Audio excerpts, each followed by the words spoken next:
Goeiedag, good day, fellow South Africans and citizens of the world.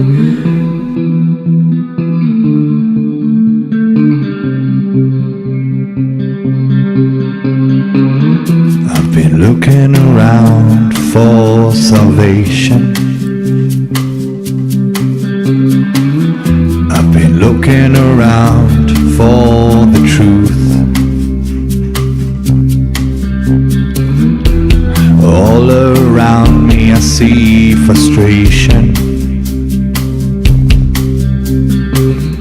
and I looked all over till I found you. I sit and listen to your stories,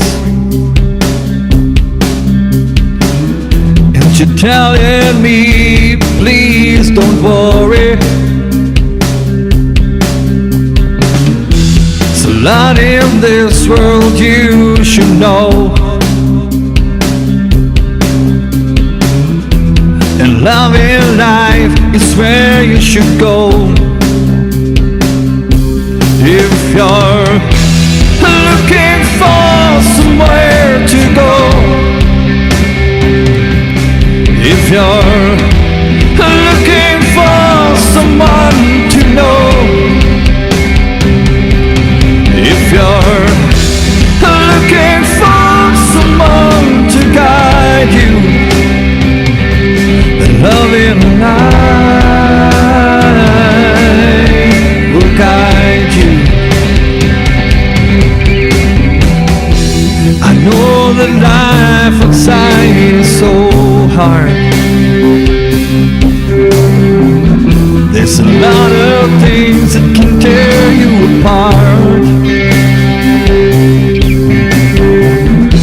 I know the road sometimes feel lonely, but remember you're not the one and only. There's always someone there to help you, a helping hand to pull you through. There's only one thing you should do. Take my hand and join the Love and Laugh crew. If you're looking for somewhere to go, if you're looking for someone to know, if you're looking for someone to guide you, then they love it life.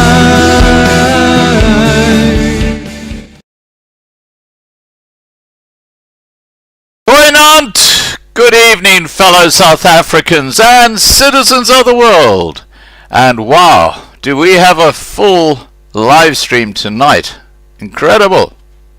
But before we get into the guts of that, just a quick announcement. Erica, who's actually in the side chat, Fiona, lovely to see you here. Okay, Erica, a long-time subscriber to the Loving Life channels and moderator here, is travelling up to 4 ways between Johannesburg and Pretoria soon, and is looking for accommodation.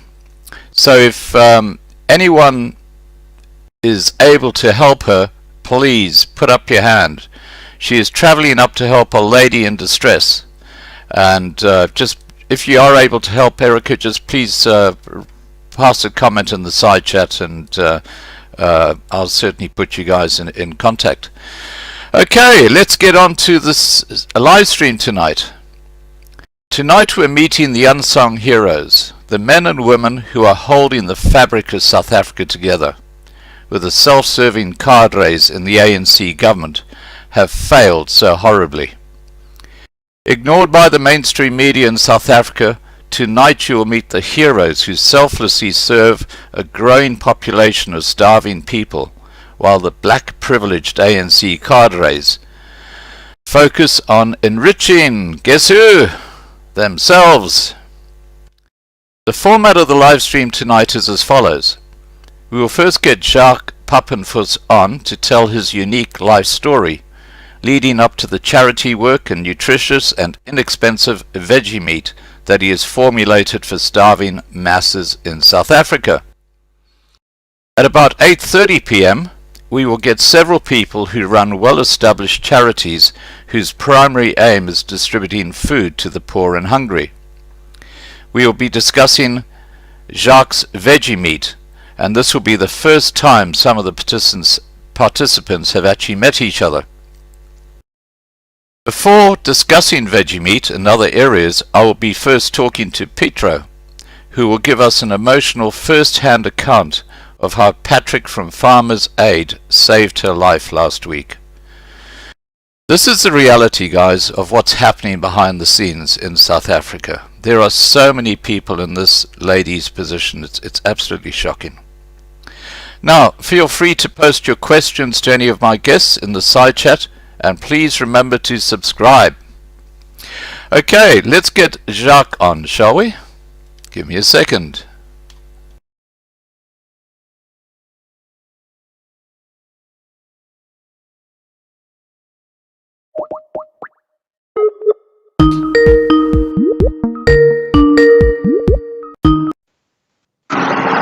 Hi, Jacques. Scott, how are you? Excellent, thank you. Excellent. There you are. Good. Oh, you're looking very well manicured. No, we're going to be listening to your life story for the first half hour. So what I'd like you to do is just start from the very beginning. As a young child, what happened to you, and then let's move forward from there. Thank you for the opportunity, Scott. It's always nice to share, and it's always nice to listen when other people are sharing. I grew up in a small town in Harrismith. That's your halfway stop for the Gautengers when they go to KZN. Is everything fine on your side? It seems like it's got a bit of a delay on my side. Hello, Scott? Yeah, Jacques, it's perfect. We hear you very clearly. Awesome. So, we lived on that town, Harrismith, just before Ladysmith, the halfway stop when you go to Durban. There's a mountain also, which we call the Platberg. I don't know if you're familiar with the town at all. Oh, I know Harrismith well. I used to travel through it a lot. I lived in Escort, so it's very close to where you are. Yes. Only the locals know that there's actually a dam on top of Platberg. I don't know if you knew that. No, I didn't. Yes, there's a dam. I know about Speenkop Dam, but that's about it. Yes, yeah. So we lived there. My father owned the Celtics garage in town. He owned a video store, he owned a restaurant, and he owned a cafe, all in one position. And we went to go on holiday to KZN, and we should have returned on the 28th of December. But that year there was a sudden petrol increase, and because my father had a Celtics garage, the uncle that usually helped him to actually set the new pricing was also away and out of town, and he visited his family. So we thought, okay, we've still got a couple of days before Christmas, so we can actually go and surprise my grandfather and grandmother on the farm, and just go back home. And we packed our stuff on the 21st, and we left on the 22nd of December, coming back towards Harrismith.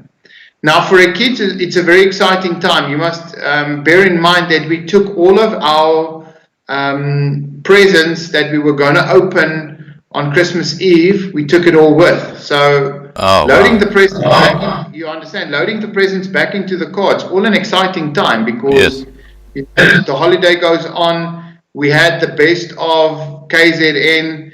we're now going to see my grandfather and grandmother, and we're going to go to the farm. As kids, you always love going to your grandfather's farm. And on the way back in Pietermaritzburg, my father got a heart attack in the car. And unfortunately, my father, mother, 2 brothers and a sister passed away. Oh, that's shocking. On the 3 of them on the scene, my smaller brother in the ambulance, and my other brother the same day in the hospital. So waking up after Christmas and that you're receiving a Christmas present that your family passed away is not a very pleasant gift, if I can call it that way. It's awful. For that. So then I moved, I'm still a Vrystater, so I still support the Cheetahs. But then I moved to Gauteng, lived with my aunt in Centurion, in a town called in one section called Rooihuiskraal. And new school, new environment, new everything. Back then in the Free State, you still had SIP A and SIP B. And then in Gauteng, you had grades, grade Right. 1, 2, 3, right through. So actually everything changed overnight. From the stable family, we were a very tight-knit family. From the stable family to a family that's there, but it wasn't as connected as previous. So I went through high school, and then at the age of 18, I went, after school. Obviously during school, experienced with dagga and alcohol and a lot of stuff. Trying to fill all these holes inside of yourself. You were lost.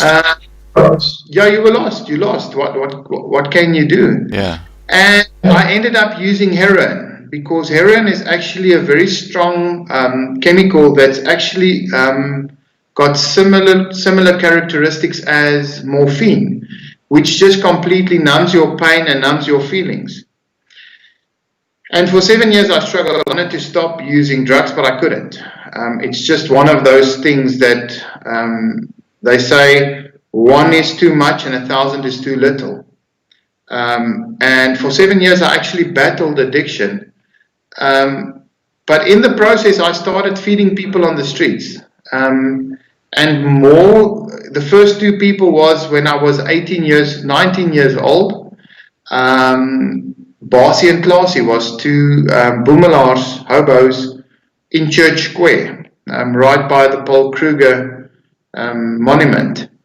And that actually gave me a reason for living. You understand, through your life you question, why did this happen to you?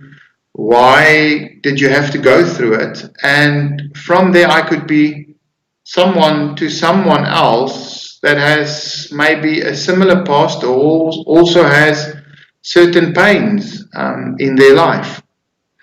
And that gave me purpose. And from there, obviously being a drug addict, you don't have access to a lot of money, because a lot goes to support your habit. But once a week I went past and made sure that the couple of people that was there that was sorted, and that I could do something for them.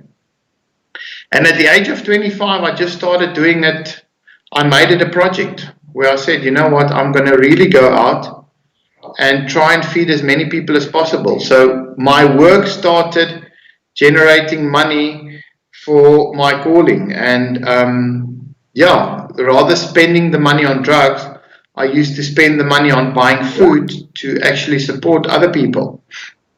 So Also so your work in helping people actually got you out of taking drugs. Yes, because suddenly the more you do it, the more you get filled up inside. Yeah. It's and you're not lost anymore, as you mentioned before. You actually now you feel that you fit in somewhere, and you feel that you're worth something for someone. And then it becomes a simple choice. It's when you're a drug addict, people always used to have the conception that the person really wants to use every day. I told myself every day, this is my last hit, this is my last hit, this is my last hit. And continually telling yourself that, but the problem is that you've got physical withdrawal systems to cope with. Yeah. You've got emotional stuff to cope with while you want to stop drugs. In the process, you've hurt all the people around you. The family that you still have left, friends. So it really isolates you and makes you, or you end up in a much worse place than you were before. So in that stage, the only place that I could find a belonging was actually on the streets with the street people that didn't judge me. So that also gave me a purpose and a place of belonging. And from there, I just decided that I've got a choice. I can either buy drugs or I can either buy food. Right. And from there, I started supporting people and using the money that I used to spend on drugs and buying food. And yeah, that's how Krugersdorp was founded. Wow. Now, you've got several organizations or projects that you're involved in. Do you just want to outline the various... I've got the web pages below this video so people can click on them and actually go and have a look for themselves. But tell us about your projects. We'll do veggie meat last. Yes. So what happened is I'm just going to give you a small testimony of how everything unfolded. Right. So I don't like malls, and I need to go to the malls now with my wife to make sure that we're okay, because we're actually expecting our young boy within 5 weeks. Oh, congratulations. Thank you very much. It's a long wait, but everything in God's time. Yeah, so the one day I went to the mall, I actually wanted to go to the health shop, and I met one of my friends that I used to know from school, that I used to use drugs with in the mall, and him and his sister were there.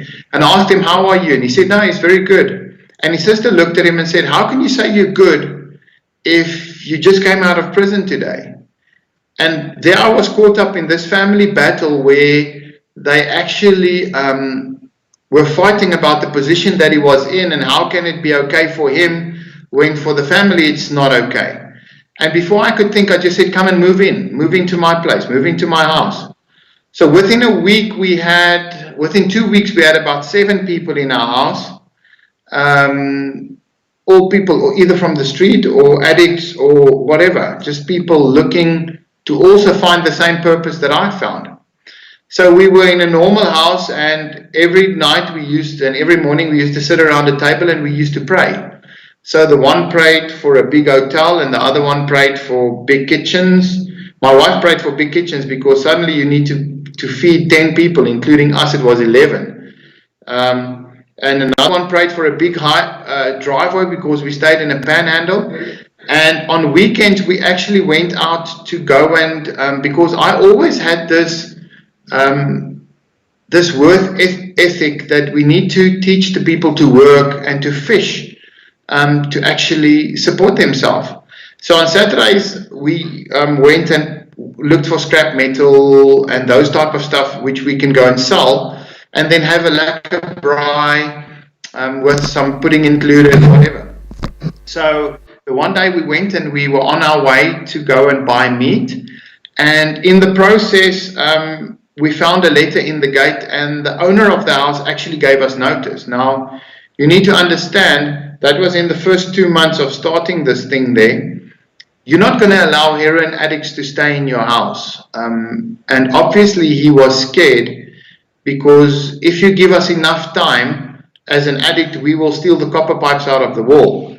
So obviously he heard what's happening and he got scared, and we got notice. And that same day we drove and we were going to look for properties. So we drove down a road and we found this big property that had the 3 kitchens, that had the big driveway, that was as big as a hotel. We tried to get hold of the people. We got hold of them. They said we can't occupy the place because there's current tenants, and we told them there's no one there. And in the process, they came driving there, and the people actually left the property on the Thursday because they couldn't pay the rent. And we found it on the Saturday. Wow. 2 weeks later, we moved in. Now I left my work. I left everything. I'm going to do this full time now. I'm now called for this. I used to be in the telecommunications industry. So now I'm in the people's industry. So from there, the first month was very tough. Suddenly you got rent of 25,000 a month. You've got higher electricity, water and electricity bills. And you now need to now feed more people. So now it's not only 7 people. Now we're talking about going to 20, 30, 40, 50 people. Wow.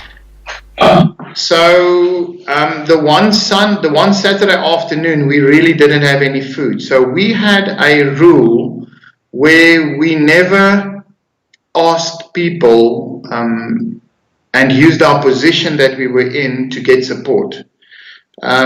Because we believe that God knows what we want and what we need, and through just obeying, He will actually grant us what we need.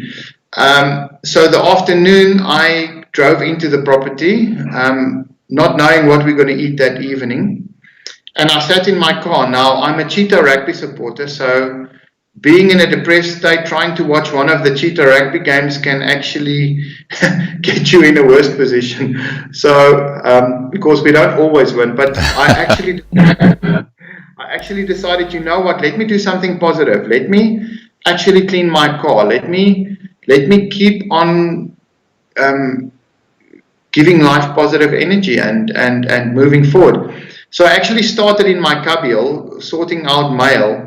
And the third letter that I opened, I actually received from FNB, and I inherited 550,000 Rand from my father, which I never knew about. Wow. And that's how the whole process started. With that, we could, first of all, pay our tithes. There was another place in Centurion that did similar work. We paid their water and electricity for 3 months. We started farming chickens in Raslo, and we opened we gave some money to a person that would help us build a motorbike training center to help the guys to fix motorbikes. So within a month or so, everything went past. You must understand that 550,000, if you pay all of those type of stuff, doesn't really go very far. But we managed to do what we needed to do. So now we had 2,000 chickens. The guy that we gave the money to start the motorcycle training center, he left, he ran away with the money. So the only thing that we had left was the chicken. And we went and we slaughtered about 100 chickens. We took it to an abattoir, get it slaughtered in the right process. And we struggled to sell the 100 chickens at the butchery. Some of the butcheries already had a supplier. Others were paying better prices for chicken, and. So we actually went into Liebenhout-Bosch, into the informal settlements, to sell our chickens on Friday, Saturday, and Saturday afternoons. We sold about 100 chickens at a time, which gave us some cash flow, and we started going again. But doing this weekend on weekend, and we must understand that the lifespan of a chicken, if you don't sell it at about 30 days, it becomes a negative investment, because the consumption of the chicken is so much that in the process it eats up all the profit. Our chickens was about 6 or 7 weeks old at that stage, which was very big and going over the limit. So one Monday morning I walked to the shower, and I was very negative, because God, why am I in this position now? And again, I thought that everything is going to work out. Doing your work seems all glamorous, and suddenly I've got challenges again. So something just told me, go and make 30 food packets, but don't go and sell them, go and sow them, because what you sow you will reap. So I went to the chef and I asked him, listen, I need 30 food packets. He said, what must I use? And I told him in Afrikaans, hoender jou poepel, wat anderster? Making a joke. So he actually made 30 food packets, and we just gave it to someone else. We said, go and sow it. So he came back, and everyone, we were standing and looking at each other like, okay, nothing happened. What do we need to do now? And in the process, we said, okay, we sow another 30 tomorrow. So that day he actually went into one of the offices we had an Intercape depot close to us. And as he came into the office, on the left-hand side, all 5 the managers of the Africa buses were together. And he walked in and he put food down on the table. And they asked him, what's this? He said, we didn't order food. He said, no, it's for free. They said, nothing in South Africa is for free. What's the catch? He just said, no, we're just giving out food samples. That's what we're doing. And on that specific day, they do food for their Africa buses. And they had a couple of complaints of people on the bus that said the food wasn't up to standard. Little did we know it. A week later, I went into a meeting and they asked me, listen, what do you, what type of food do you prepare? We said, we prepare chicken and we did some chips with it. And they said, that's exactly what we want. Please, we don't want anything in food packets. We do chicken chips and a bun. Don't try fish, don't try cattle, don't try anything else. This is what we want. Do you have enough chicken? So I actually started crying. I was overwhelmed because, I'm on this roller coaster again. It's up and down, up and down. And we got a contract for 300 food packets a day. That we, on busy days it was 300. On other days it was about 200 packets.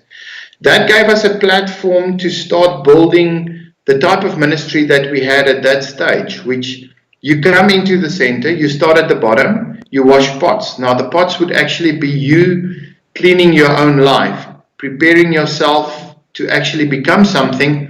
And not only to become something, if you clean a pot, you are preparing it to cook something in it. It's actually to serve, to become a part of a solution. And after that, you would go and you would peel potatoes. After that, you would be advanced and you would make chips. After that, you would bake the buns. After that, you would cook the chicken. After that, you would manage the kitchen. After that, you would go and deliver the food.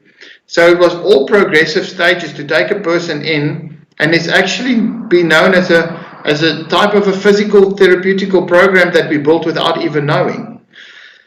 So that went on, and one day there was a car that just drove in and said, listen, they're looking for that guy that used to be here with the bikes. And we said, no, he's not there. He's not here. They said, no, but we need his number. We said, we don't even have his number. They said, okay, please, we dropped this. And it was a bracket that they used to build on the motorbikes for the post office, which they used to put the box which all the mail goes in at the back. And he just drove out. So we need to understand the significance of it. So we didn't know how to weld. And the next day, a welder walked into the gate looking for accommodation. So we didn't know what type of bracket, and we actually looked at other designs, but we went and we manufactured something where you've got a silver carrier at the back of a motorbike. And we welded our frame on top of that silver carrier to make it much more stable. And a week later, we had to do a presentation at the Honda in Centurion, and our bike was there with the post office box. And the guy walked around and he said, listen, did you have an engineer design this? And sometimes they say, fake it till you make it. And I just thought in my head, there at Mugesukkel, we've got baie ingeprobeers, but not a lot of engineers, but we prepared, and it was actually something, because the problem that they had and why they turned to someone else was that the brackets broke. We need to understand that they sometimes stop heavy and going over humps and stuff. And this thing was actually secured on top of the actual body of the bike. So we got a contract to do all the post office brackets in the country. It wasn't a lot of work. But because obviously big institutions, the prices are cutthroat. But out of that, we developed, we started spraying, because the bikes came in from Japan and they were maroon and they needed to be post office red. We started spraying bikes, we started spraying people's cars, and then we founded a panel beating section. From there, we grew and we opened a mechanical section. From there, we grew and we opened a towing section. So all started with humble beginnings, still at the same humble place where I've actually last year given over all the entities to individuals that actually showed themselves trustworthy. They now manage and then use some of the people that are currently within our recovery center to actually assist them whenever they need to do placements. Now, how did you get into veggie meat? What happened there? Yes, so what happened from there is, I'm just going to go one further step, then I'll get to veggie meat. Right. So a lot of the people that came to us from the streets or wherever they came from, because of the hurt that they experienced, either by hurting themselves through bad decisions, or life forcing them into a position where they make bad choices. Right. About 90 to 95% of them had some kind of substance abuse problem. And we found that we need to go and focus and first fix the person spiritually, emotionally.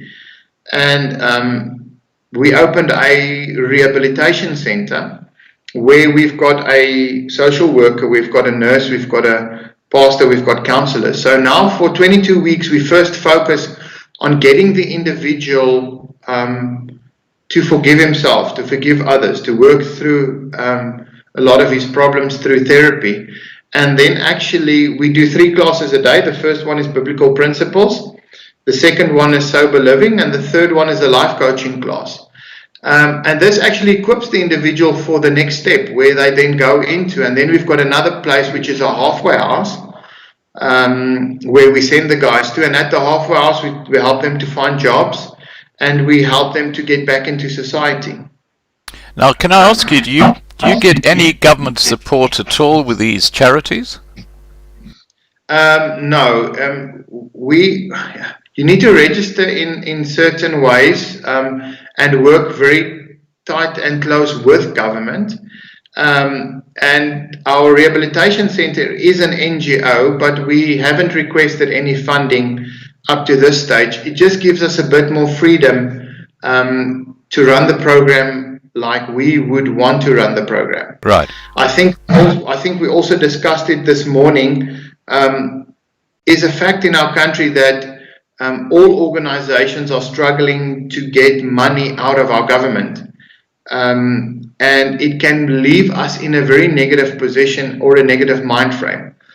I've just always decided to rather look at solutions because trying to put my energy and focus into changing that is maybe not my calling. It's maybe someone else's calling. So I always went and I looked for other solutions.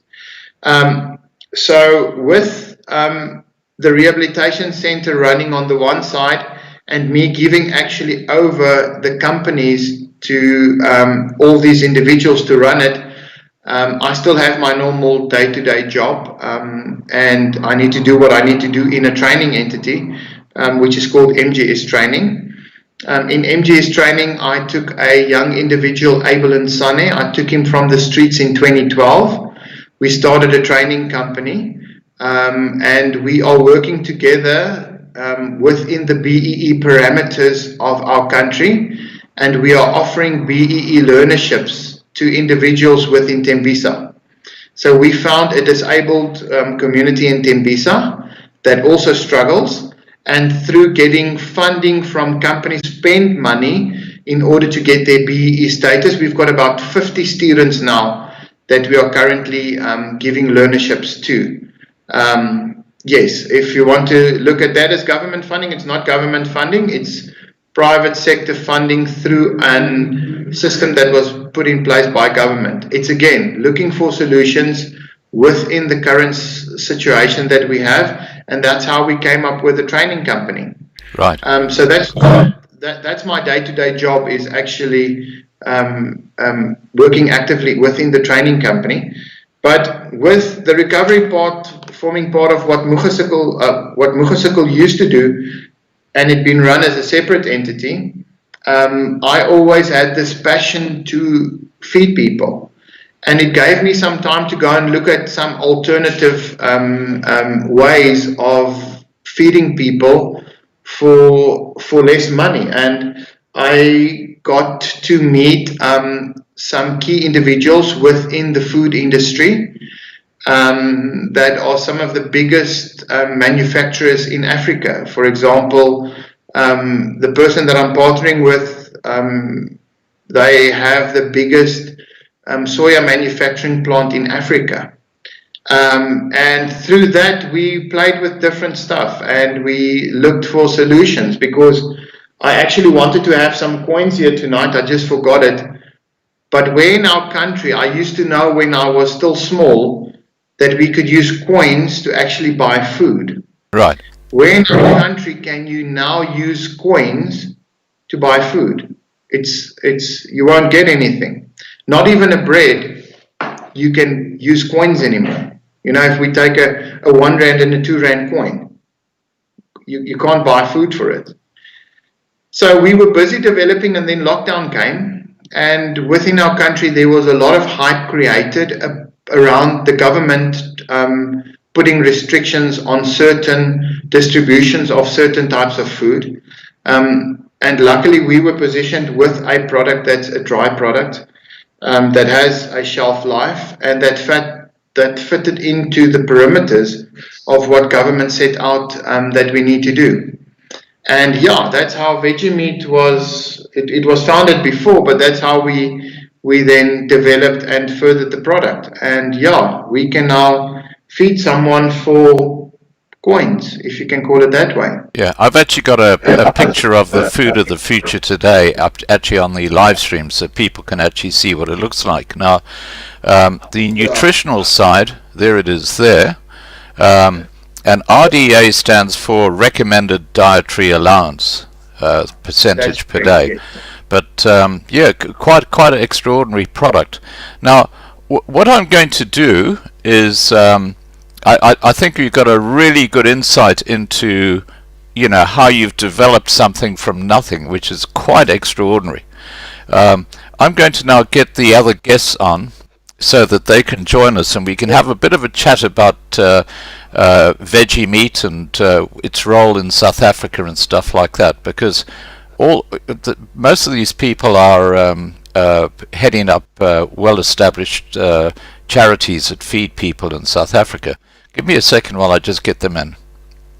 Before I do, I just want to say, no, look, I'll get them in first and I'll do that. Okay, won't be a second. No problem. Okay.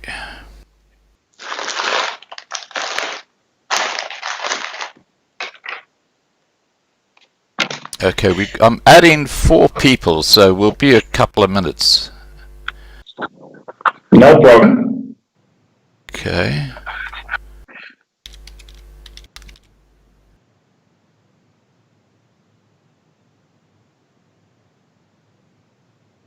Okay, and I'm going to get... Unfortunately, the dietitian, it's Sunday evening, and it was a bit short notice. Yeah, no, that's fine. So she can't join us tonight, but I've got all the figures with me on the report that she sent through to me. Right.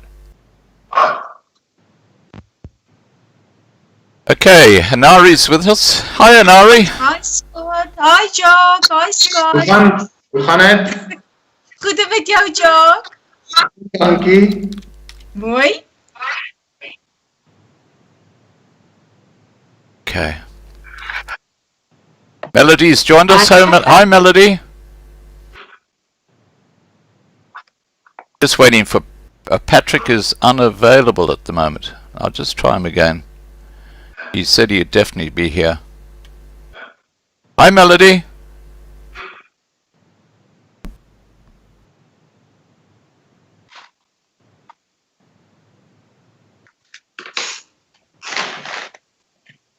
Patrick does have a problem with his internet connection from time to time in the Underberg area. Okay, so we just got... Can you hear me, Melodie? Oh, there we are. Patrick's on.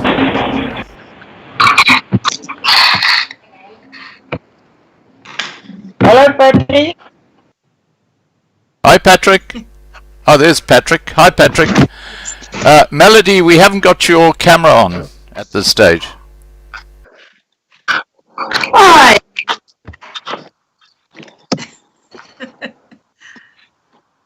Is Petro there? I'm here. Yes. Hi, Melodie. Hi, Melodie. Okay, let me just introduce everybody. On the top left, we have Jacques, who's put together this new, nutritious, inexpensive food called veggie meat. On the top right, we have Melodie van Brakel from Cradle of Hope. Bottom left, we have Annari du Plessis, who's got Go Purple Foundation. And then, of course, on the bottom right, we have Patrick Fisher, who runs Farmers Aid South Africa. Do you guys want to say hi to each other? Hi.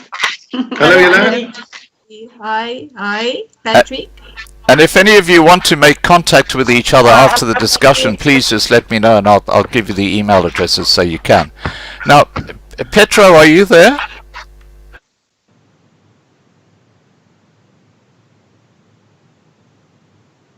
I think Petro is here. I'm here. Can you see me? I can't see you, Petro, but I can hear you.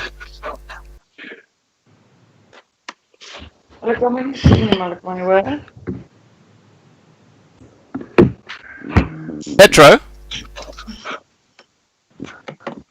Petro?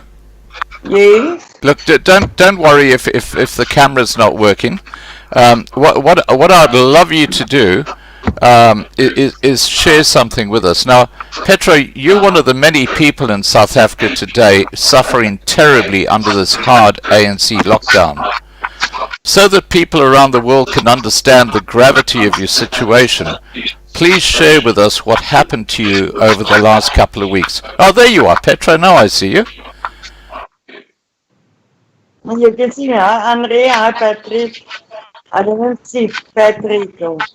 But yeah, what I want to say is, I was for 25 years out nurse, and I also help people and do people who invitations and help them with naps. So yeah, long story short, and then I don't because of my home nursing, I didn't get a pension or anything, and I'm too young for SASA.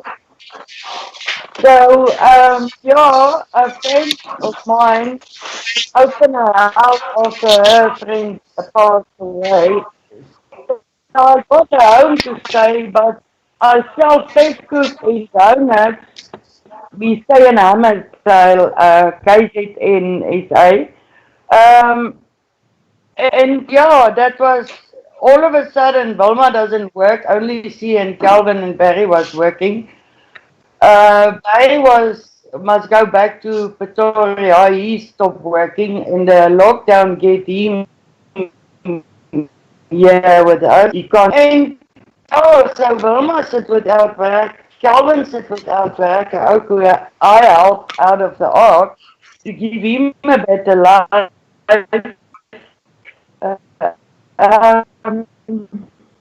So Petro, let's go to more recent times. Okay. Now you were in a pretty bad situation, weren't you? Everything was happened, and I asked her. Yes. Can you tell us what happened and how Patrick was able to help you? That was okay. That was so bad. The day after I must give my dog to FCCA because somebody sent me Patrick's number. And after I phone him, he tells me that he don't have food on the moment now, but he got a bag of potatoes. And I tell him, you know what? Mashed potatoes and baked beans is heavy. It's good, and it's I will appreciate it. And after I put the phone down, I thought, okay, there's so much hunger in South Africa. Maybe also that will take its time. And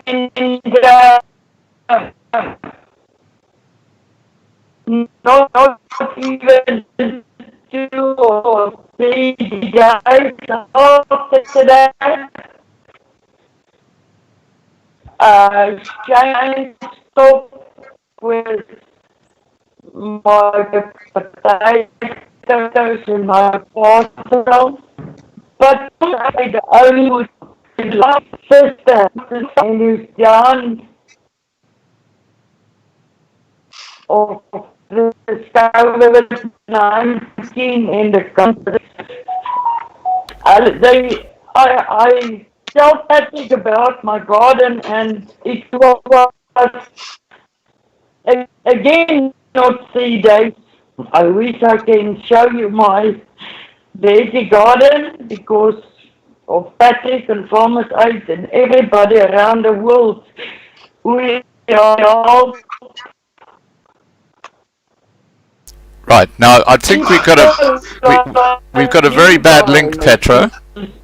Struggle to keep ours going. I hear you? Yeah, we've got a very, very poor internet link. So what I'm going to do is I'm going to tell everybody listening what you told me earlier today, and you can just say, yes, that's the situation, okay? Because it's kind of breaking up a bit.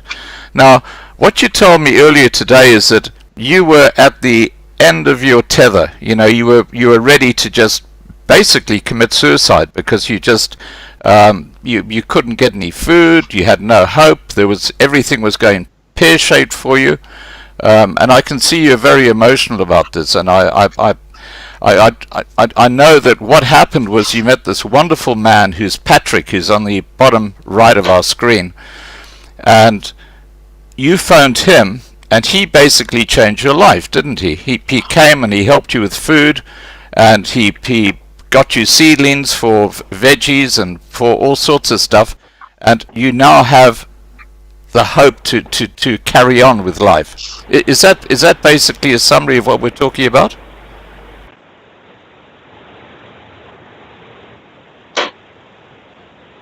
Petro? That was true. When my house, I was not. I don't want to live anymore. But now you've got hope, and you've got a future.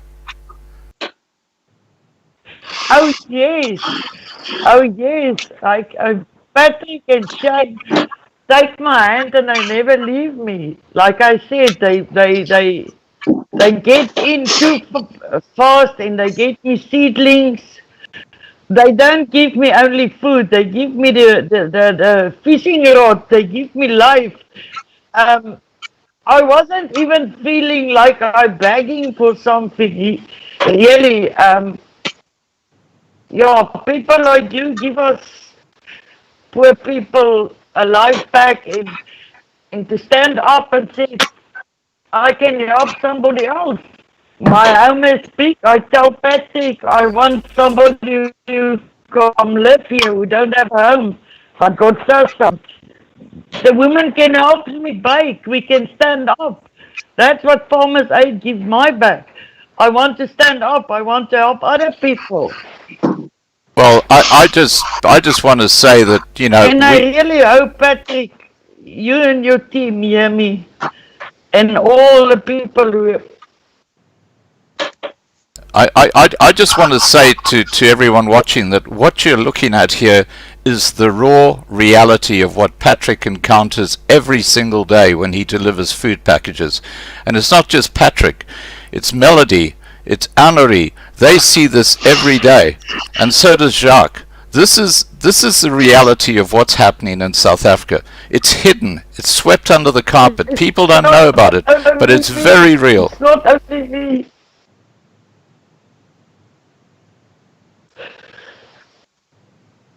It's not only me, and you know what bothered me, like I said, I was a home nurse for 25 years. I give 24/7 every day of my life. And my biggest concern is our old people who's suffering in old age homes and in South Africa. Yeah, no, I totally, You're hopeless. I totally get it. But believe me, you are not hopeless. You now have a future. You're part of the Farmers Aid family. So look, Patrick is an amazing guy, and you know your testimony is very important because people watching this can see the reality of what's happening at the coalface and why the work that the people that you're watching right now on the screen do is amazing. I mean, they are saving lives every day. These are the real heroes, and I think you would totally endorse that, Petro, wouldn't you? They don't.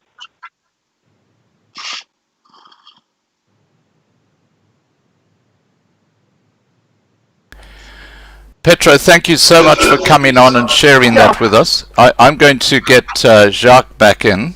Jacques, can you come and join us again? There's no words enough to say to people. Yeah, look, I totally get that.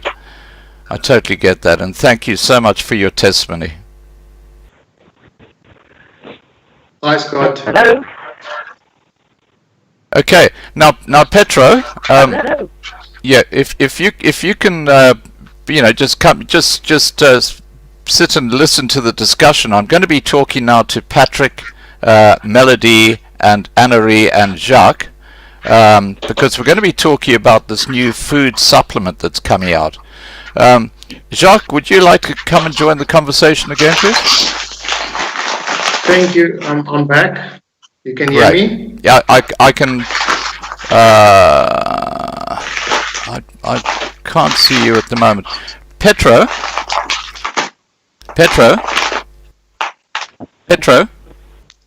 Yes? Do you mind leaving Skype just for a moment, because we can't see, we can only fit 4 people on, and we can't get Jacques back on at the moment. Okay. It's fine.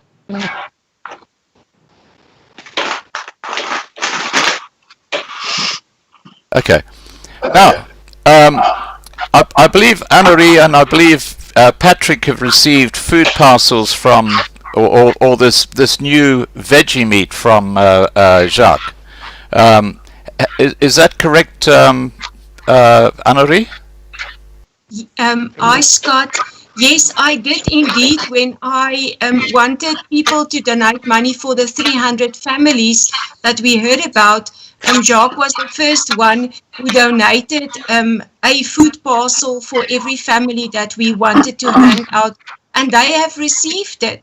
And yeah, I didn't see it in the ready form until last week when I visited the Jacaranda Care Center, and they were actually busy preparing for those 70 people at the Jacaranda Care Center, and they bragged about this food, this wonderful packet of food, and I had the privilege of to see it actually, and everybody whom I spoke to that day when I was visiting the Jacaranda Center was telling me, you know, how delicious it was. So yes, he did hand out for us, and I had the privilege to hear from those who were eating from it for a few times already, who was saying it was really good food to eat, and they enjoyed it very much. Fantastic, and incredibly inexpensive too. Yes, I'm sitting actually, Jacques gave me a packet that I had to prepare, Jacques, and my mum is with me, so I was thinking, before she goes to the Free State, I'm going to prepare this, you know.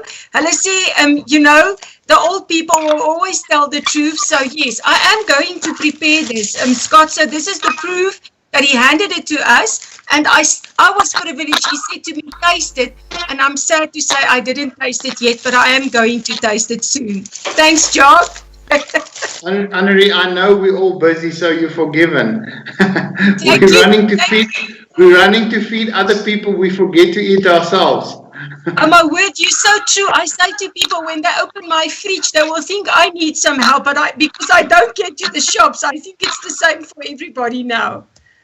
Yeah. Right. Yeah. Now, I love your little Jack Russell there, Jacques. What's his name? Oh, Tina. Oh, Tina. Isn't she gorgeous? Yeah. Yeah. She's, Now, she's Patrick, you heard the testimony of Petro there, and I think you can speak for everybody on the screen, Jacques, Melodie, and Annari, about how this is a daily occurrence you encounter where people are just completely emotionally devastated. Tell us about that. This must be a really emotionally draining part of the work that you do in feeding poor people.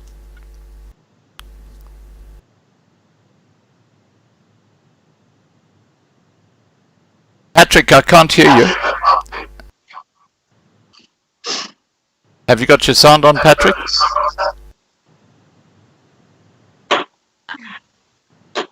No, we can't hear you.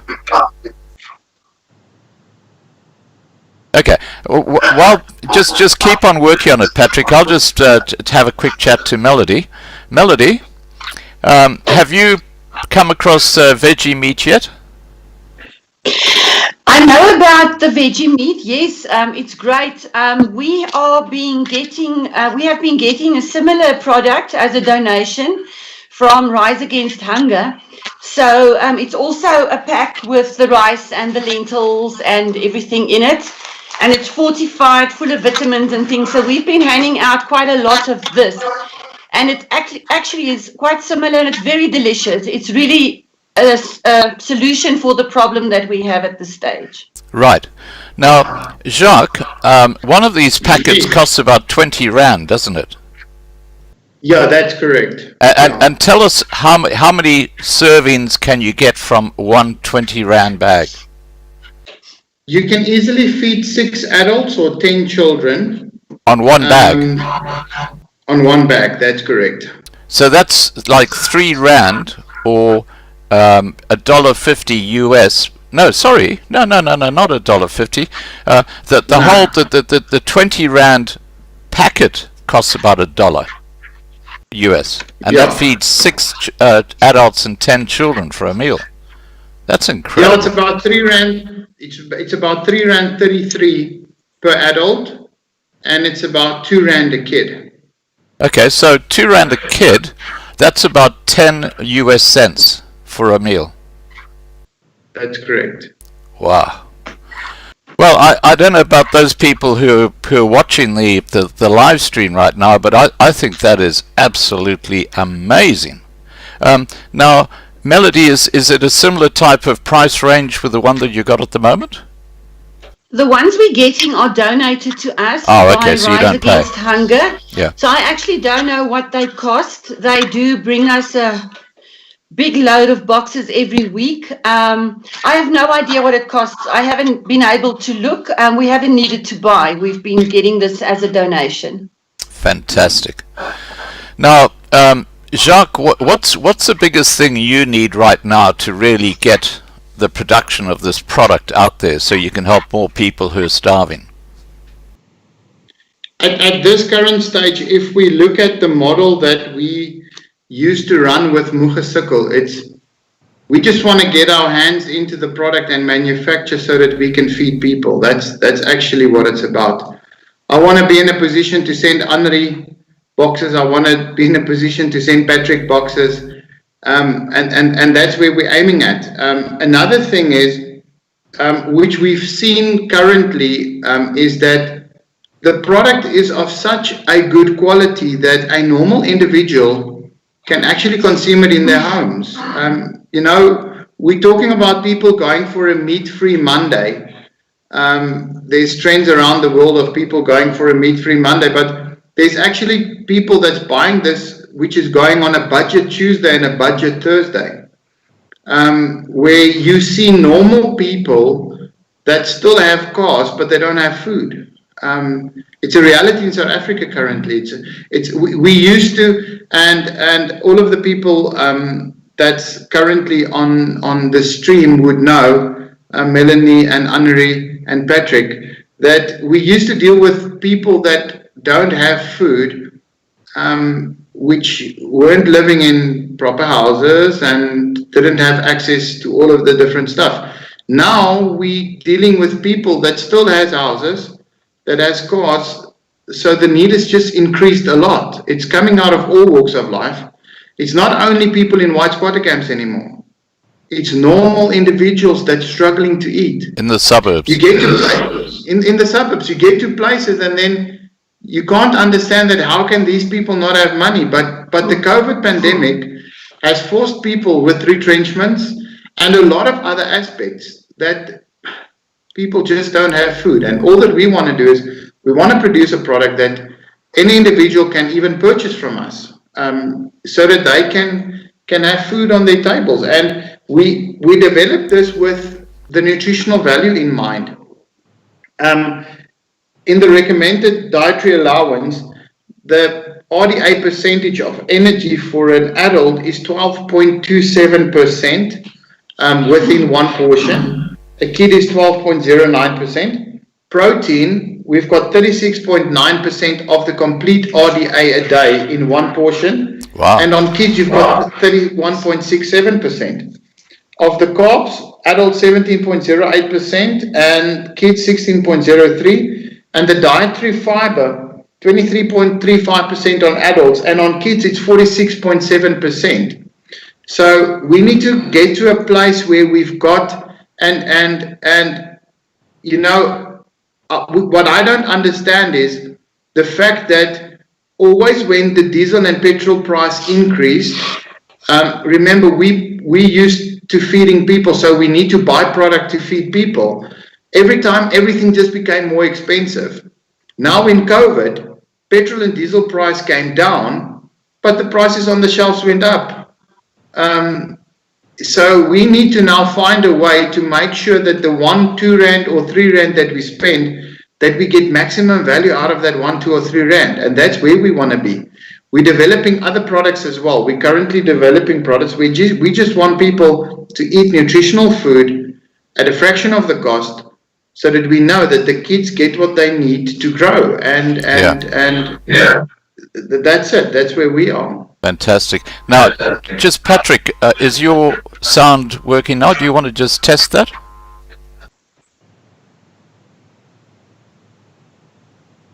Yeah, I'm still not hearing anything, Patrick. Look, Patrick, can I see, are you on a mobile phone or a computer? Oh, we can't hear. Okay, why don't you reboot your computer or your mobile phone?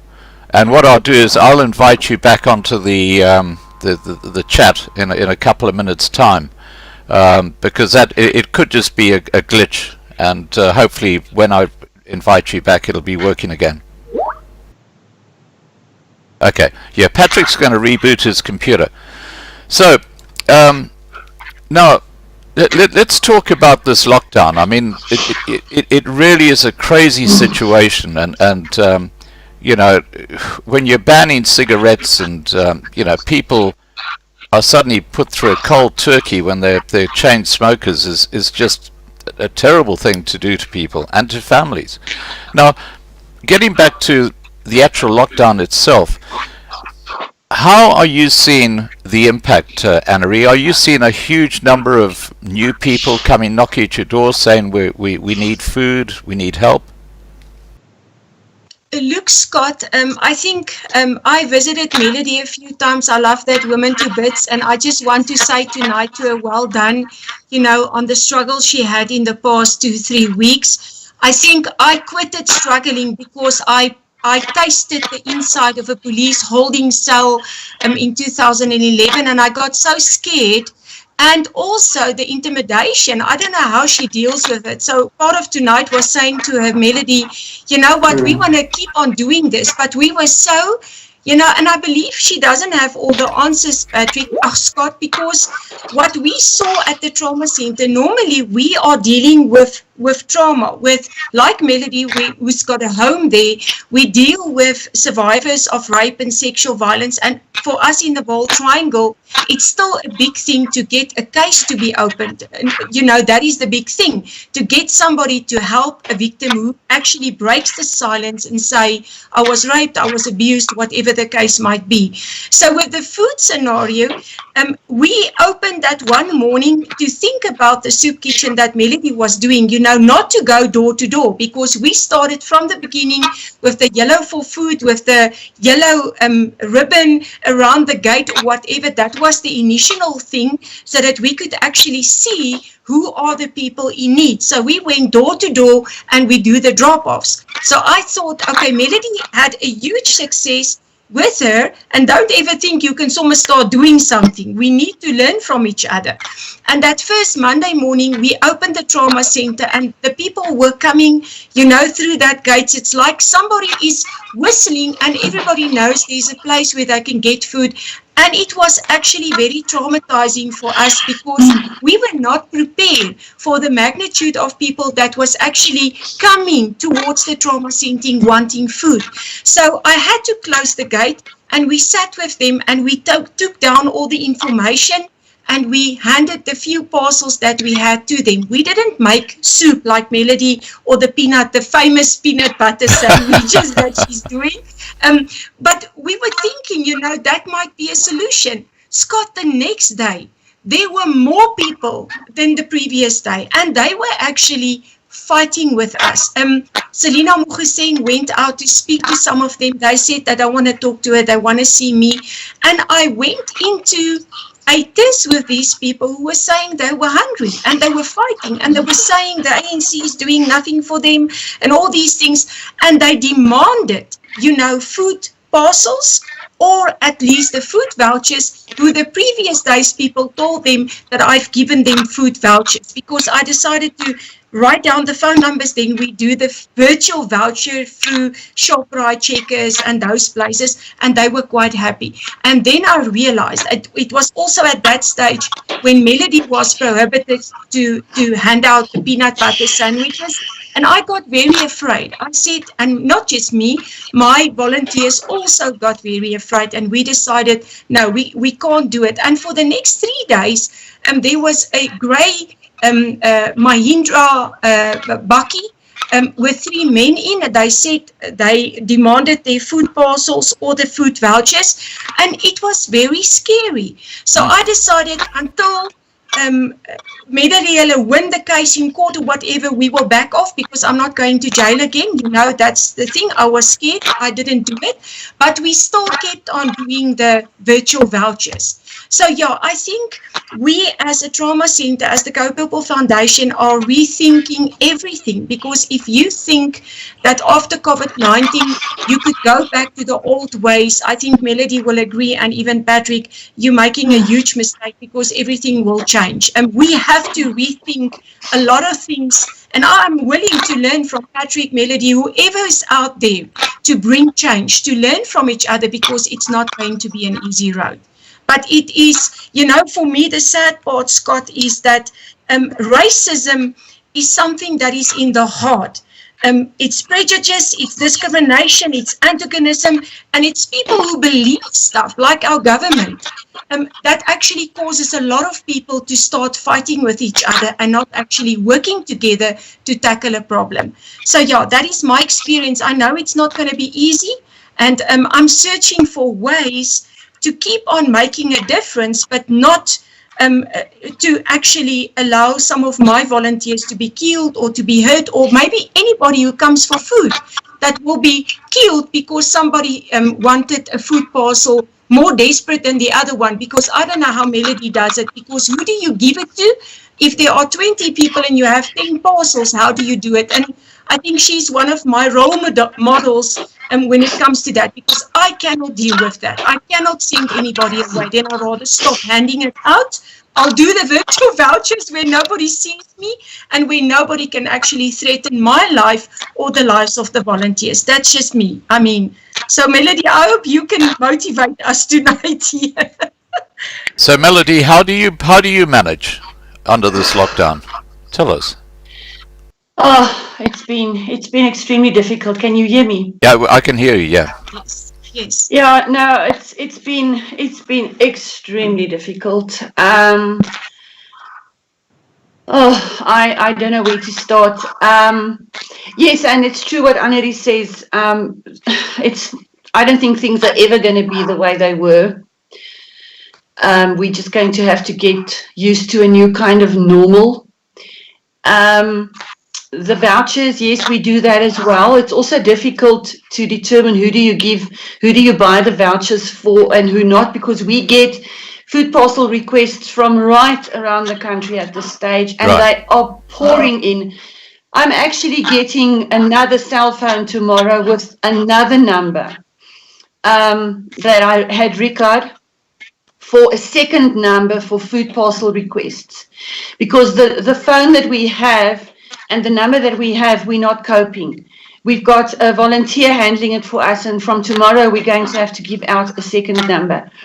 And the problem is it's not just West Rand area people, it's all over the country. And so our first question that we ask when the WhatsApp or the SMSs come in is, can you fetch from us? Because we have got to the point where we just cannot deliver anymore. We're not coping. And we've got people from Tembisa who are fetching food parcels from us. And then we make a date and a time. We'll tell them come Tuesday at 10 o'clock.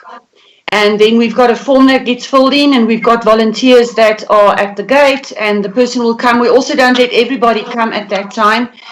We split them a little bit. So we'll have 4 people coming at 10, 4 coming at 10:30, 4 coming at 11 o'clock. But we're not coping.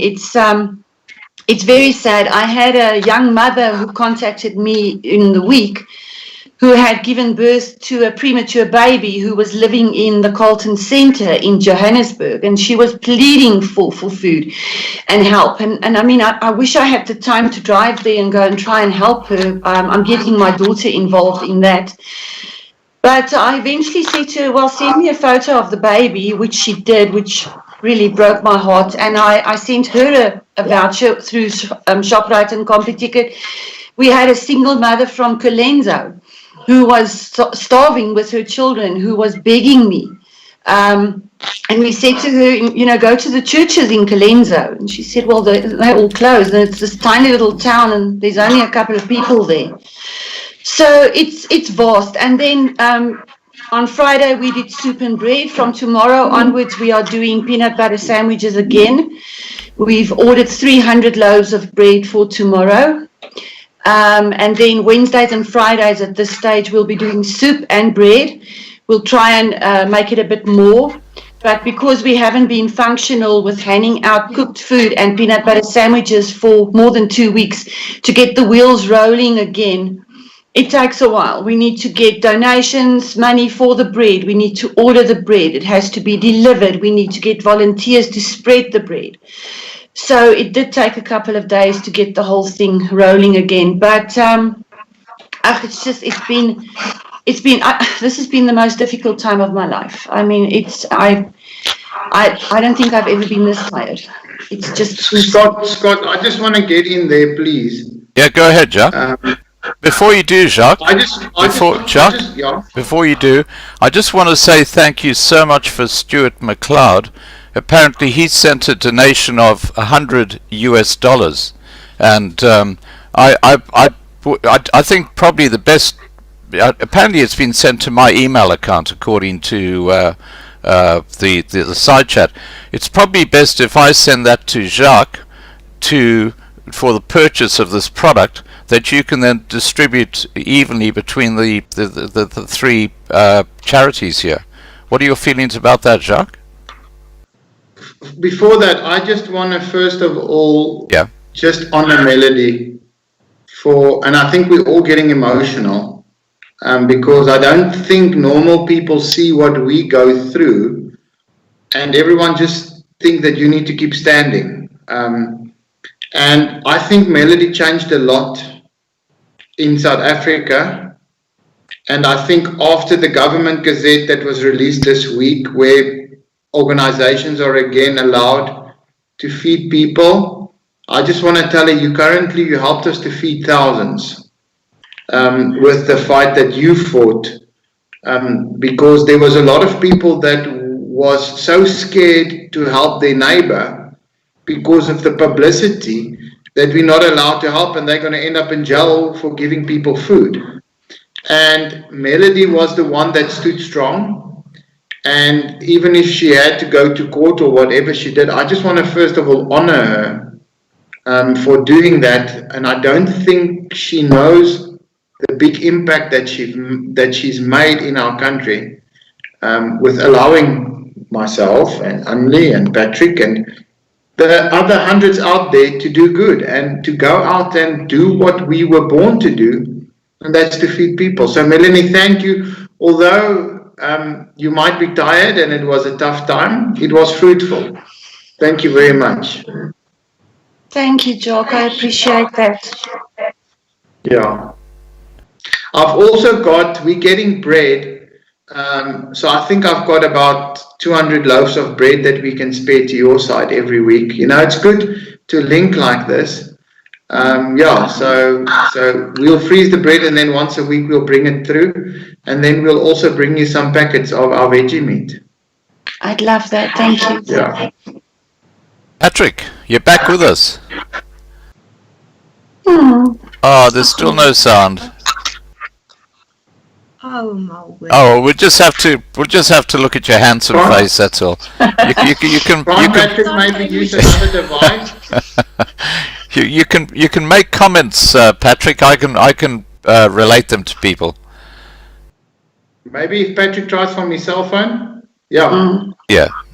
Okay, you're going to try from your cell phone. Okay, fair enough. I'll just take you out of the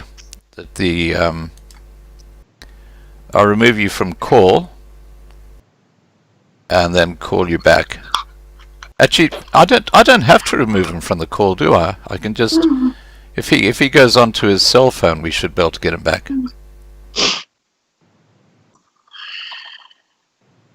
Okay. Now, Jacques, I said that we've got, apparently there's $100 that's been put into, I don't know why, but my email, or how. Now, if I just send that money to you, that's one of your websites you can pay money in, isn't it? Yeah, PayPal, anyone. Okay. Can you give me your PayPal? Because that's the easiest. Yeah, it's PayPal at Krugersdorp.co.za. Yeah. So that's one of your websites, PayPal at Krugersdorp. Yeah. It's linked to our PayPal account if you use that email address. Yeah. And thank you so much, Stuart, for that donation. It's going to go straight to Jacques, who will use it to send this veggie meat to the 3 charities here. Now, how many packets could $100 buy? I'm currently trying to make the sums here. $100 is about 1,950 rand. Okay. Yeah. If I work on the cost of 17 rand, that's about 400. No, it's 114 packets. If I've got my maths right, yeah. Oh yeah. I think you're right. Yeah, it's about 114. Yeah. Okay. I'll double that, okay, and we'll make it 250 packets divided by 3 people. Fantastic. Yeah. Well, there you go, guys. Look, now, isn't that amazing? Jacques has just doubled the donation, and he's going to distribute that money through to the 3 charities. Now, let's just see if I can get Patrick back on again. Through. I've still got him showing has been on. Oh, here he comes. I think this might be on the mobile phone. Hi, Patrick. Hi, Scott, how are you? Oh, we can hear you now. Fantastic. We can hardly see you, but we can hear you, and that's more important.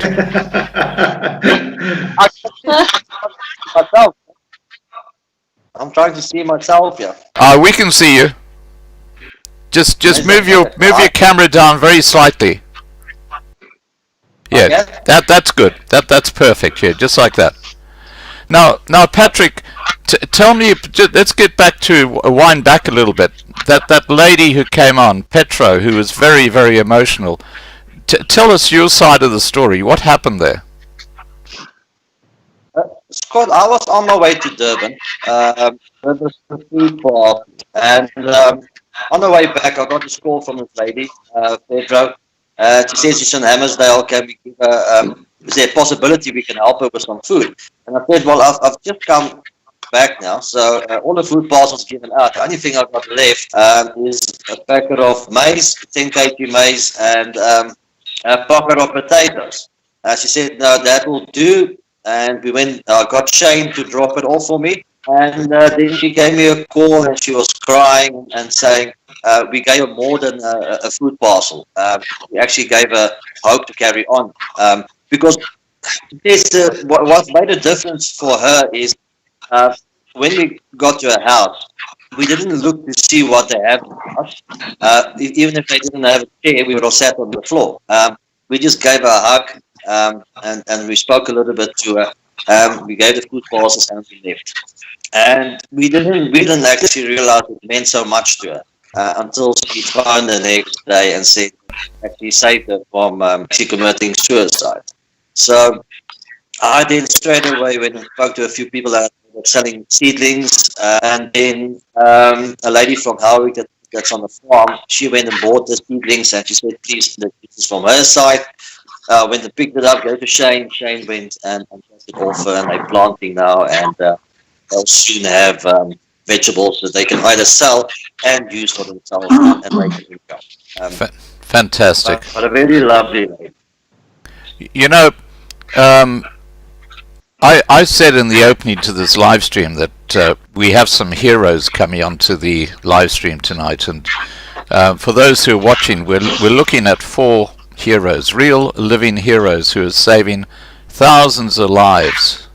You know, people who are absolutely desperate, and you know, unlike the politicians who get up there and thump their own chests, these people are so softly spoken. They don't make a big noise about what they do every day, but wow, it is absolutely inspirational to meet all 4 of you. I've known Patrick for a long time. Nearly 2 years now, Patrick. Yeah, we've been doing this with you for about 2 years. Before that, we've been going on for 3 years as well. So yeah, we've been doing this for quite a while, quite a few years. Yeah, it is, and you know, it's kind of grown. Like Davy coming on board and Erica coming on board. Erica's actually in the side chat here.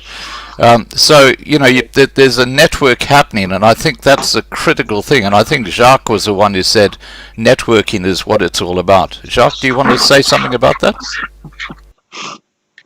Yeah, I think myself and Annari had a telephone conversation the other day, and we learned different stuff through different processes. And I think if we don't encourage each other, then at the end of the day, you're either going to get hurt through charity, or we're not going to do exactly what we're supposed to do. And that's why networking between us, it's very important to keep each other's hands up. And also it's also about finding the exact calling that you have for your life. I think that's very important. That I learned through this lockdown period. I wanted to be involved and do a lot of different stuff, but maybe there's a specific calling that God has. And if every one of us can get there and support each other, it's for example, I might have people that wants to support where Annari is currently busy, then I would just pass them on to Annari. And that's how we can work. A lot of these places also have drug addiction, a lot of these people. Again, now with networking, now we can possibly assist with some of those cases. Yes, that's what we can take out of this. Right, now, just for the, sorry, Annari, I'll get back to you in a second. Just for the record while I'm thinking about it, Erica, which is one of the heroes that works with Patrick in delivering food, she's coming up to Johannesburg in the next few days. and she's looking for accommodation around Fourways. Are any of you able to help her with a room or something like that? She needs it for about a week. And why she's coming up to Gauteng is because a friend of hers is pregnant, about to have a baby. She lost her first baby because the hospital totally screwed up, and she's going up there just to hold her hand and be a friend. So if there is someone watching, or if any of our guests is able to help at all, I can vouch for Erica, as can Patrick. You know, she's a wonderful lady. All right, sorry, Annari, over to you. Yeah, Scott, I just wanted to say, you know, we are privileged to talk to you on this program, but since COVID-19 started, or the lockdown in South Africa, there were so many people who just jumped in. And I'm surrounded here by people from Potgietersrus, Polokwane, Kosh, Food Forward, Geel Vernoot, Jessica, the Grace Foundation, Secret Saints, Benoni. You know, I've put up all these things. There's Help for Souls. And what I wanted to say tonight is, and I'm very emotional when I'm going to say it, and people know that, you know what, I want to always be real. Like Melodie said earlier, this is the worst time of her life, and I think I can really say that because when she was starting reading some of the messages that she got on the WhatsApp line, when we opened the emergency number, when we started Yellow for Food, there was within 3 days over 3,000 WhatsApp messages on that phone. I couldn't believe my eyes, and I was so traumatized. And I think, Melodie, on your side, it's the same. Everybody who's handling a phone, I'm speaking to Alet from Focus, you know, everybody who's handling a phone where the request comes through for food assistance, you are traumatized like you can't believe. There's times that I'm sitting at my table and I can't even eat because I know about the mother and the 3 siblings in gat sonder end, or it's everywhere. They actually are requesting assistance from everywhere, like Melodie said. And, you know, that's not even what we do. I listened this afternoon to a local radio station where somebody explained how the disabled people, the blind ones, those who cannot hear, those who cannot walk, who are sitting in facilities where there's no food, they cannot come to a point like the Go Purple Foundation or the Cradle of Hope. They're stuck actually because they cannot go out to get their food. So for me, I visited another nedersetting squatter camp, call it what you want. That's why me and Patrick spoke. And I was so traumatized, Scott, because when I came there, the thing that really boggled my mind was there was a white thing dividing me from a part where old people were kept. And I was not allowed to actually see the older people that is in that squatter camp. And that's why on the coming Saturday, the 6th of June, I'm having my birthday on Tuesday, and for the first time I'm doing this thing that everybody does.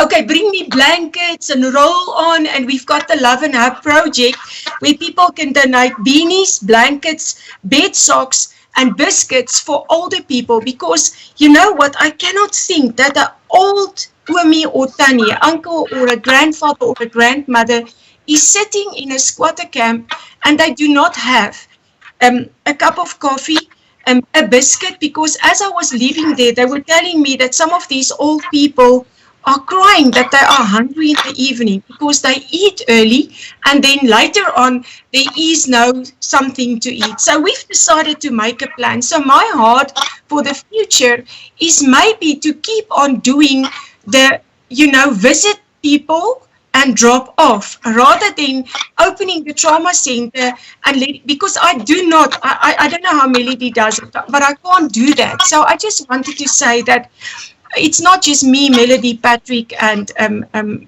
Jacques.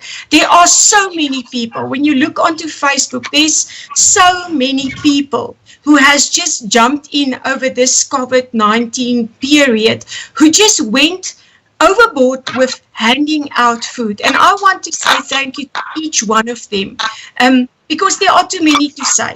And I want to thank you, Scott, for the opportunity that you take time to speak to us. I know you spoke to Melodie in this week, to put us out there, but there are so many of us. It's not just us. And for that, I want to say thank you.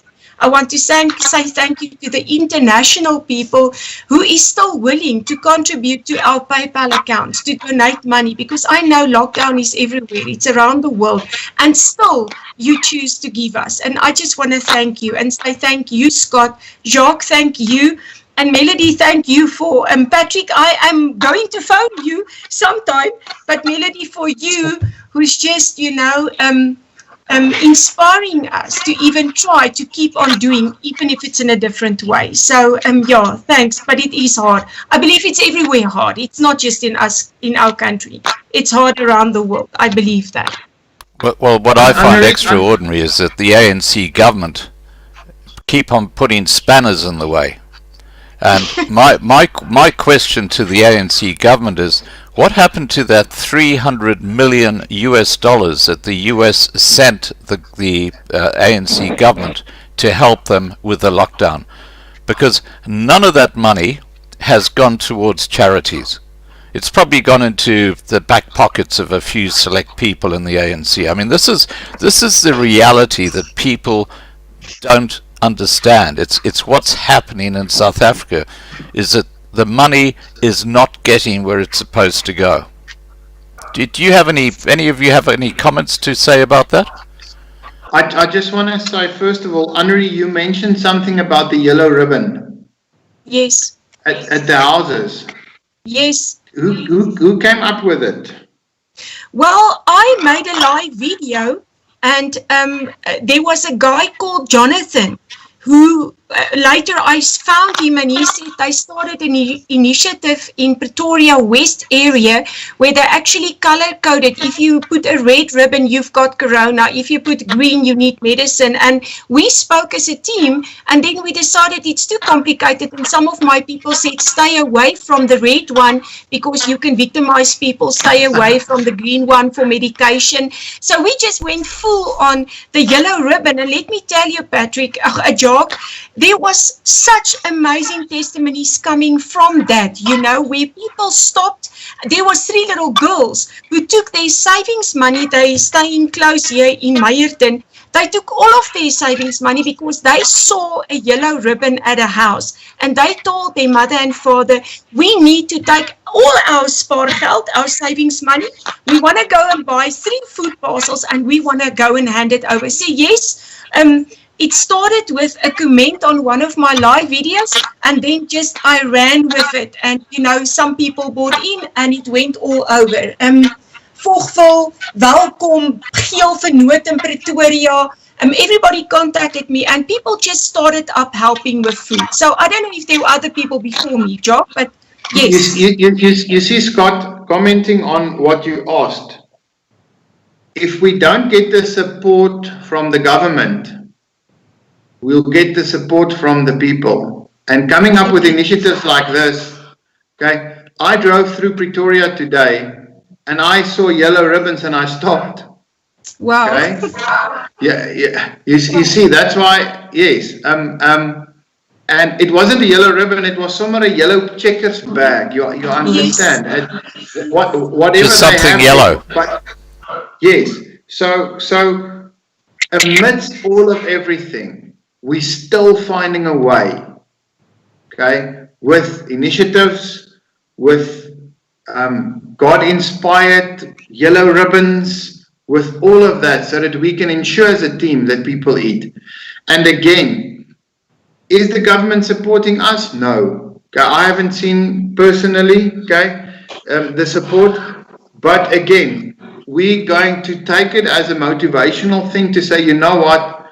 This buck is passing us now. We've got the responsibility. We're going to do this thing. And again, someone like Melodie with what she went through, it inspires me, as a woman to go through. I think you need to be brave to do what she did. Okay. Again, now I've got more motivation. And that's what we take out of this. We take out of this that's a small victory, but it's a big victory. and it gives me courage to do more. Fantastic. Yeah.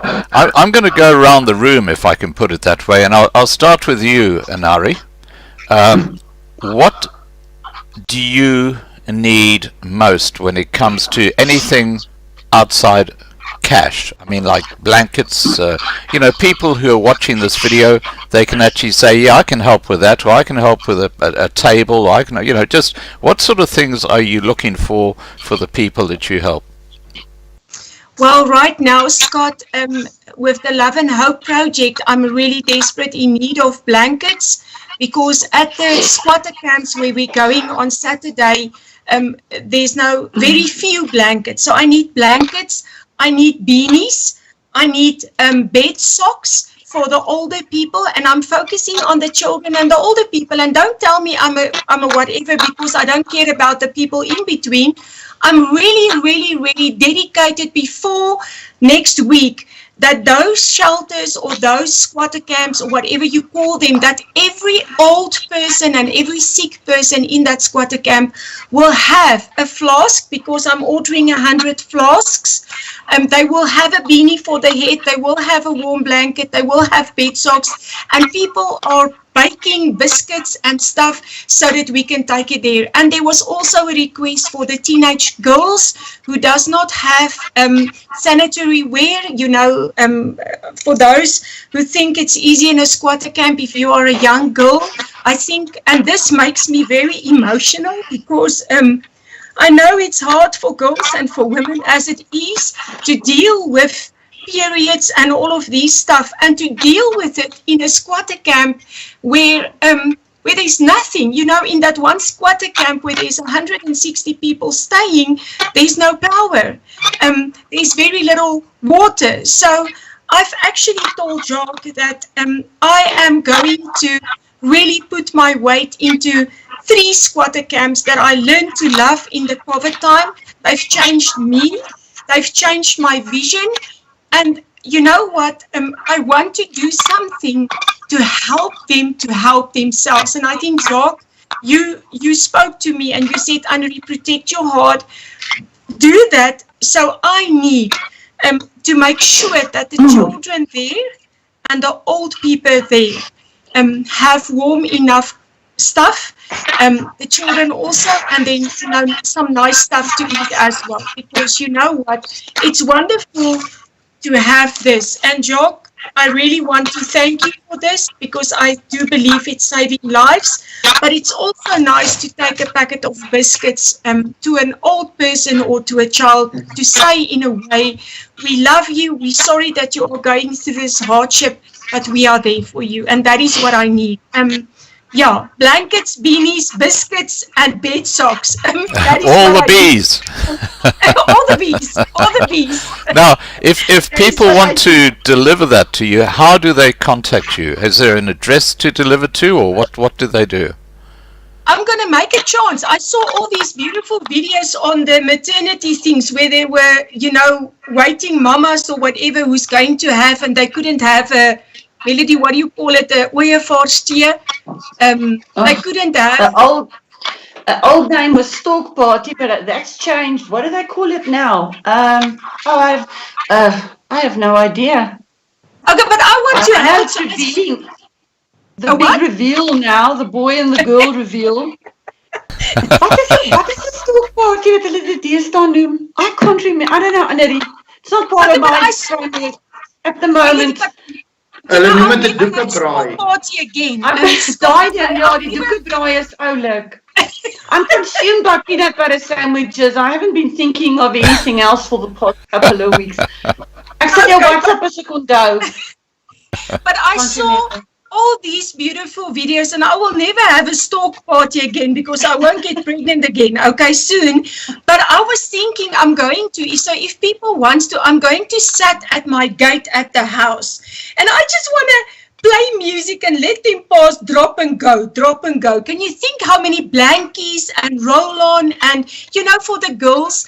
So yeah, Scott, I think my phone number, I can put it here, 082-9244-340, and I'll send you a location. And then you can come and drop me off beanies, blankets, biscuits, and bed socks. That will really make my birthday so special on Tuesday, the 2nd of June, because we're dropping off on the 6th of June. So fantastic. Yes. Now, I've just seen in the side chat that Mr. SDJ has said, I would like to match MPF with a donation of a further 2,000 Rand to Jacques and challenge other viewers to make any contribution they can. Please post his website details again. Now, what I've done, Jacques, is I've put into the side chat muchasickle.co.za, because that's got your PayPal, hasn't it? Yes. So yes, if people go there, they can. Okay. Yeah. Okay. So yeah, thanks so much for that. So guys, if you can preferably just pay the money directly to that website muchasickle.co.za, the PayPal's in there, and Jacques will distribute the food that he gathers from these payments into the 3 charities. Now, Patrick, tell us what do you need other than hard cash, which you guys always need, but apart from that, blankets, what other things do you need? Now, Annari's in Pretoria area, you're in KwaZulu-Natal, so we're looking at different groupings of people here. Patrick, over to you. Well, Scott, as you know, we deliver all over, from the Free State down to the Northern Cape, even to PE, that we deliver food and stuff. I would say what we found out lately was there's a lot of young couples, just before the lockdown, they either got pregnant, they both lost their jobs and stuff, and they got sitting with a huge problem. I've got a case like that in Howick here by us, where a young couple was actually, they got married, she fell pregnant, she lost her job. A few weeks later, the husband lost his job.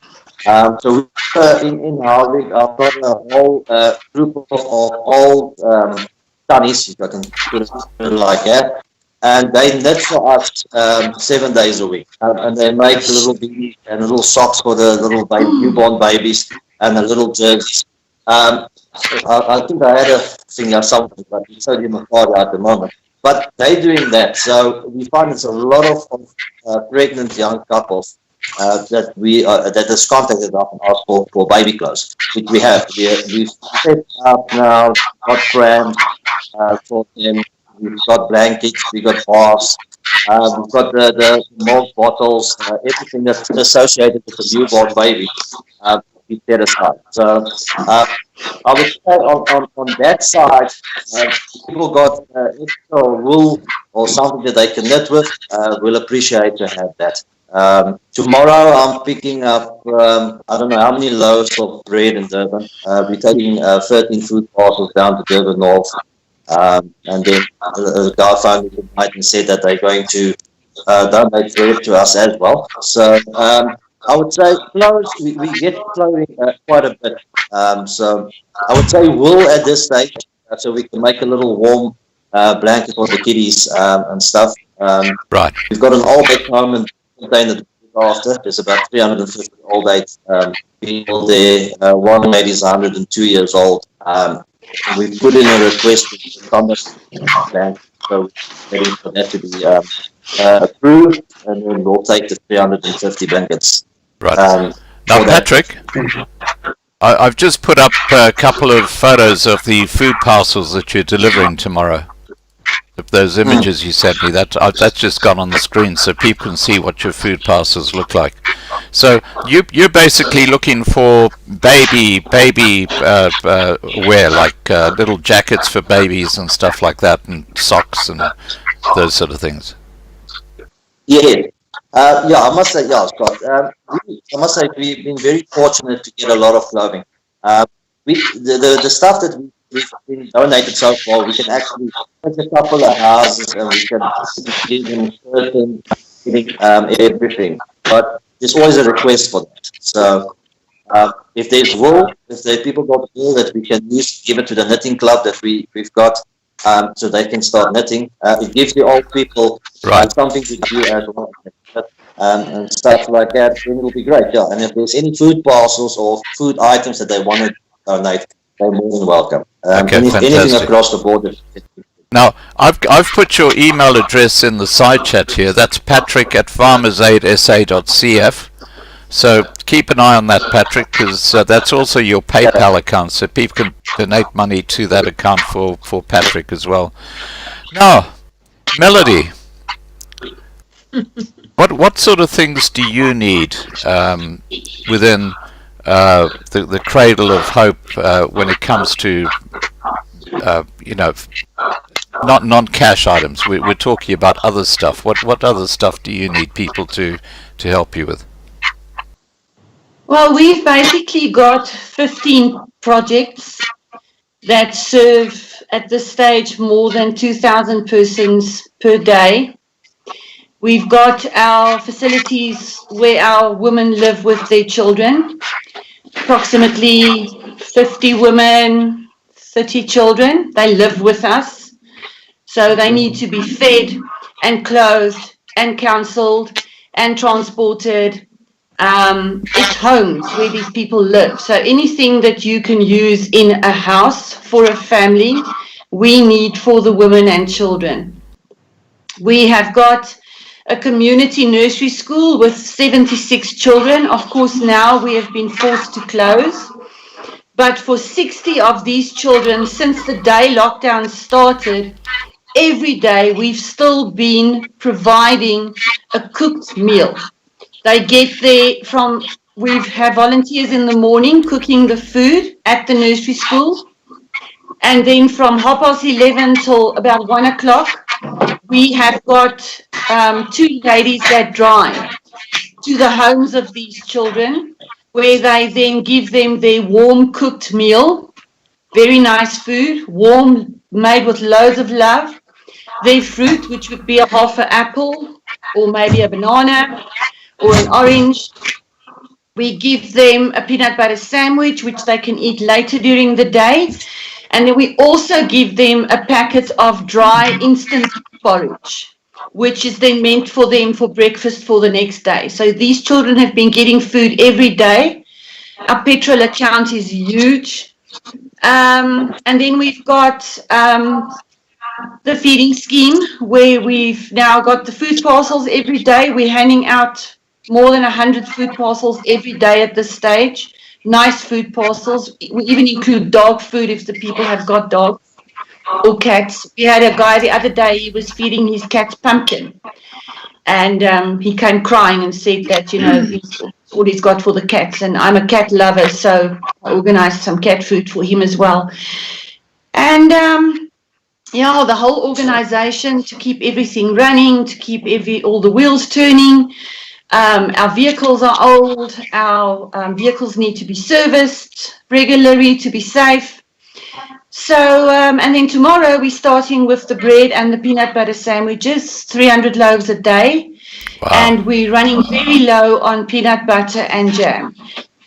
We use around 40 to 50 kilograms of peanut butter and jam per day.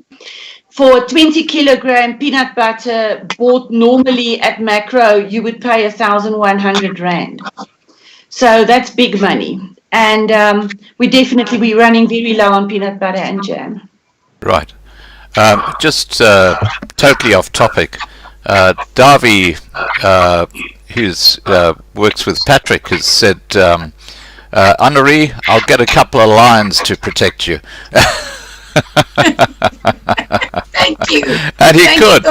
He's got a couple of lions, I think, at his farm at Bultfontein. Wow. Now, getting back to you, Melodie. Cradle of Hope. The best contact is Sharon on WhatsApp 079 049 5802. Is that correct? Yes, yes. Okay, I'm putting that in the side chat there, guys. If you are able to help Melodie of Cradle of Hope with peanut butter and the other things she talked about, please just send Sharon a WhatsApp on that number, and that way you'll be able to get in contact with Melodie. Now, getting to you, Jacques, same question. What sort of things does your organization need that are not particularly cash? In other words, like maybe... Oh, look, just while we're talking about Melodie, if there's someone who knows how to service vehicles who's watching this now or later, please contact Melodie, because obviously that's one of the areas that she's worried about. Ek weet van julle, Jacques. Ek weet julle maak die karre reg, and I know about that. Yeah, I've seen it on Facebook. Hoeveel voertuie het jy? I'll have to go and count, Jacques. I can't think now. I'm too tired. 8, 7. I sent you a message, Facebook message about a week or so ago, but I think you were very busy. I think you sent me your number. Yeah, okay. Yeah, it's been crazy. Sorry, I haven't been coping. Thousands of people have been WhatsApping. I'm trying to get back to everybody. Sorry, Jacques. Let's check what vehicles needs urgent attention, and then 2 or 3 of those vehicles will get serviced by the mechanical shop. Okay, thanks, Jacques. I'll get in touch with you. No problem. Fantastic. Fantastic. This is what teamwork's all about. This is absolutely fabulous. Now, Jacques, how can people watching this video help you? I mean, you know, like for example, one of the raw components for the food that you produce. What sort of things can they supply you with? I think first of all, if I can ask all the viewers to really make us part of their prayer list. I think most of important, we need to keep strong. We need to have new visions, new ideas. So it doesn't really, you ask something that doesn't cost money or a buck. I think we can all really value and appreciate if they can make us part of their prayer list, first of all. Secondly, it's about, for us, it's about awareness of the veggie meat product. Luckily, we are linked to the main suppliers of all of the different ingredients. So that is why we can really manufacture it at a very good price. Yeah, if people can just help us with the awareness. Our vision is that normal people would start eating it in their houses and save money and have more money to help other people. That's part of what we want to do. Right. Now, if people want to order the veggie meat product from you direct, they just go to your veggie meat website, do they? There's also a WhatsApp number. I think all of us like to do the WhatsApps.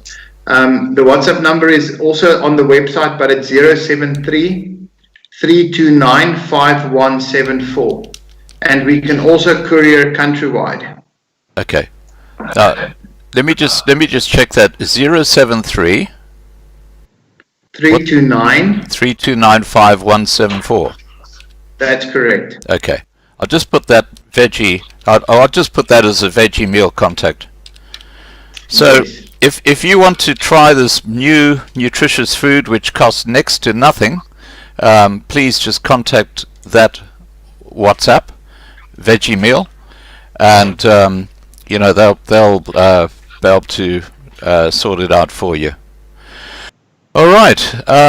Now, I know Melodie's just about fast asleep in her chair, and I just look. We got 4 amazing people on screen at the moment. I mean, they're all got their own stories, and they do amazing work.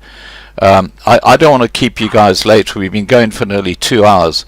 What I'm going to do is just quickly around the room, if you have a message for people watching this video now or later, and I'll start again with you, Annari, if you just want to say your message to the people, and then I might ask Jacques to say a prayer, and then we will close. Thank you, Scott. You know, this year we started off with our hashtag Choose Life, Kies Lewe. And I think all that I want to say to everybody around the world who's watching, who might be watching, maybe even one or two that is watching, doesn't matter what life throws at you. Handle your pain. Do not just make as if it's not hurting, because a lot of stuff that is currently happening to individuals, to families, to people is really, really, really hurting. Don't be in denial about that. Be truthful, be real, and then work through your pain.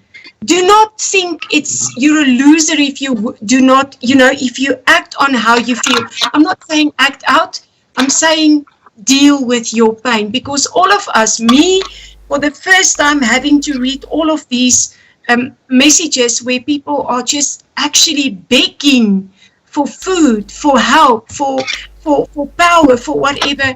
But independent of that, I would love to say these words: choose life every time. Deal with your pain, work through it, stand up and try to move forward. Selina Mogoseng, my colleague, always say, forward we go. And this is what I want to end off, to say choose life and always move forward. Even though it's slowly, just move forward. And know that God is always with you. You're never alone. That is what I want to end off. Thank you, Scott. You're very welcome. Now, it's interesting you say that, because Mavis Hutchinson, the galloping granny who ran across America, she said the reason she was able to run across America is because she took it one step at a time, and that's exactly what you're saying. Very, very interesting. Oh, and just while I'm thinking about it, Jacques, puppy, yes. We were talking about this morning. I said to Jacques this morning, I said that, how he's evolved, it's like a butterfly emerging out of a chrysalis. And he said, wow, I was talking about him being this beautiful butterfly and what he's doing. And he said, I'd never thought of that way, because he said my nickname at school was Puppy, which is exactly that. So I think you need to get a new little logo for your stuff, which is this butterfly emerging out of a chrysalis. Very profound. Very profound. Thank you. Now, yeah. Is there a message you'd like to give to people watching, Jacques? I think if people go and take a look at the people's stories that was aired on the channel tonight, they would understand that everything that we do comes out of a place where we also experienced pain once in our lives. You can only relate with someone and do something if you went through similar stuff. And I want to encourage anyone out there tonight that's maybe going through a difficult time to understand that they can also find their calling and their purpose. Yes. This lockdown learned me a lot of stuff, and I realized the longer the learning procedure, the better the result. Yes. And all of us are in a place of our lives where we are constantly learning, and sometimes we just get to a point where we ask God, how much longer? There's so many requests, I can't get to everything. I think that learning process is actually shaping us, and all of us are becoming butterflies in whatever we are doing. And I just want to encourage people out there, if you're currently in a process where it's difficult, find your purpose, because within your purpose you find healing. Although it's tough, Annari, partykeer kan 'n mens huil, you can cry. This stuff really touches you, but through that comes healing and purpose. And I just want to encourage people, find your purpose. You can also make a difference. Yes. Well, I think all four of you have found your purpose, and you're doing it admirably. Now, Melodie, is there something you'd like to say to those watching? Annari, yes, it's a baby shower. Thank you. Someone WhatsApped me now. Thanks for that, someone. That's cleared up. Yes, yeah. I definitely want to agree with Jacques and Annari on what they said. That is so true. And that is what we teach the ladies that come to our House of Restoration as well, is that everyone has a story. bad things happen to good people, and then you have a choice. You can become a wound worshipper and feel sorry for yourself for the next 48 years, and make your life and everybody's life around you miserable. And you do get people that get stuck with their wound. They cannot get over it ever. And we call them wound worshippers. Because a lot of people, they've carried their pain for so long that they don't know who they are without it. So it gives them an identity. And to leave your pain, to make your pain, turn your pain into your purpose. Make your testimony and turn your scars into stars takes a lot of courage. And it's not easy. And we always say to the ladies who move through our House of Restoration, tell your story, bring hope. There are so many people out there who have gone through similar trials, but they are too scared to talk about it because what will the people say? You know, people mustn't know. It's this big secret. And the minute you put it out in the open, of course you'll be judged. That's what people do, is they judge. But we teach the ladies, you will be judged anyway, because people will judge you anyway.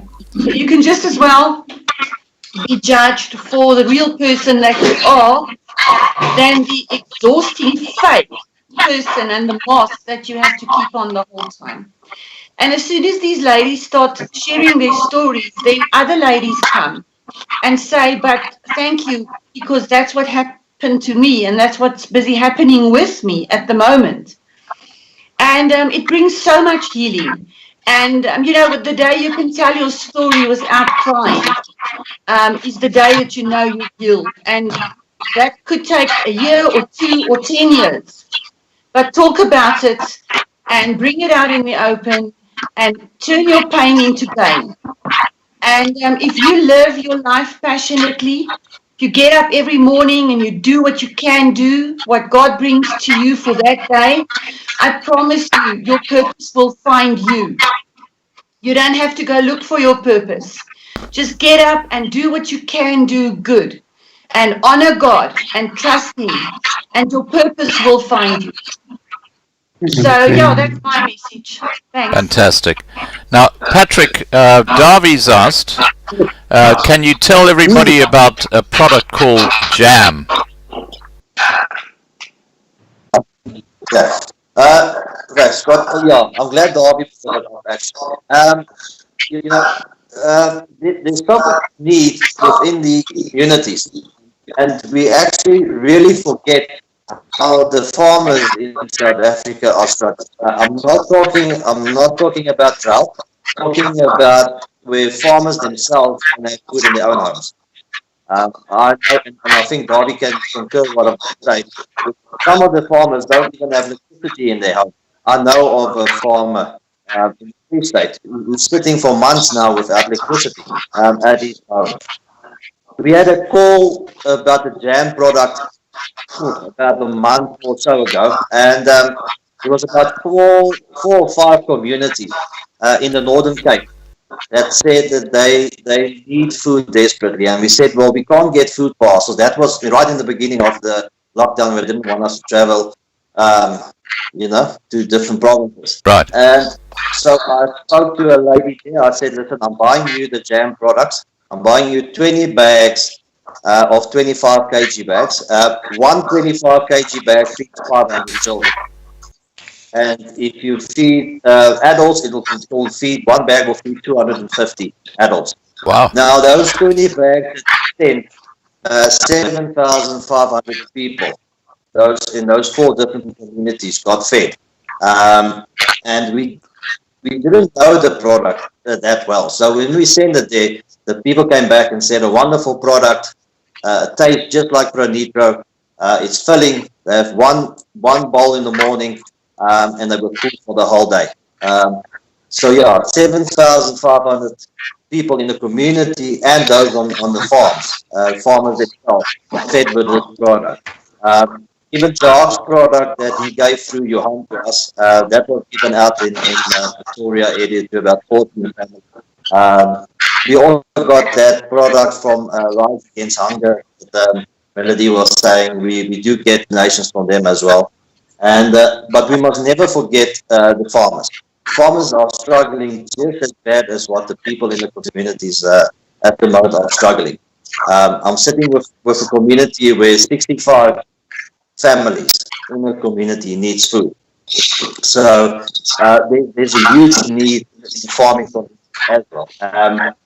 Myself and Darby will, one of these days, I think 2 or 3 weeks time, we will start sending bales to farmers from the other side of the products on the farmers. So, and we're also then going to take more of the jam products up with those trucks to the farmers so that they can have food to eat. And people, with the whole need in the country, people can't forget that the farmers who produce the food for us to eat is the ones just as bad.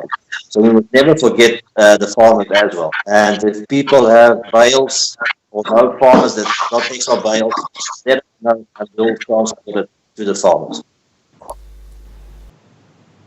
Great. Now, Patrick, is there a message you'd like to give to everyone watching? And then we'll get Jacques to do a closing prayer for us. Scott, I would just like to say, is, I think Melanie and Annari also touched on it, is we get hundreds and thousands of requests. So we don't respond straight away. Don't send us a message that we don't care or we didn't respond straight away. No, we got to work through this. We work every night. We work until 2 o'clock in the morning, and up at 5 again. And this has been going on now for weeks. So we do get tired. We do miss some messages. The people just need to be patient. We will get to them.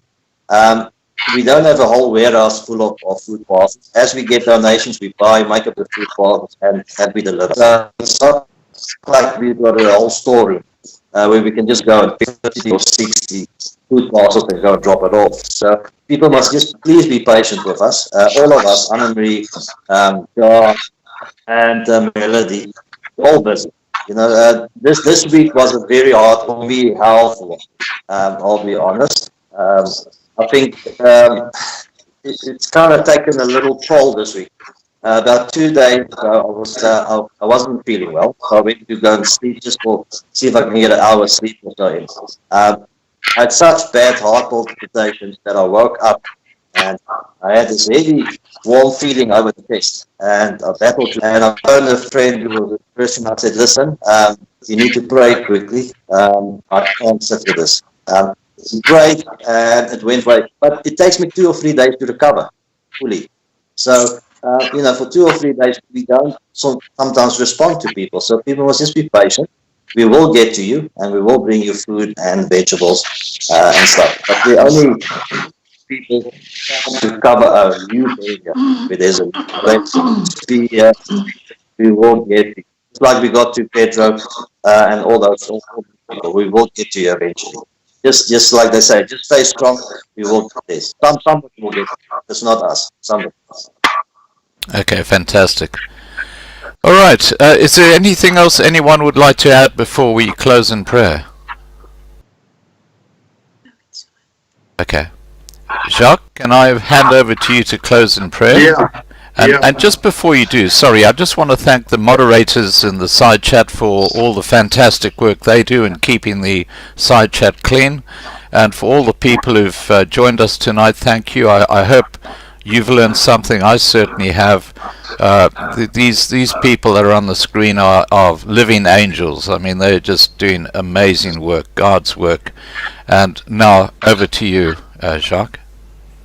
I just also want to thank all the people that always give generously. Although you can mention that we are the angels, without their support, we can't carry on and do what we need to do. So for the people that always find it in their hearts to sow and give, we just want to thank them. Yeah.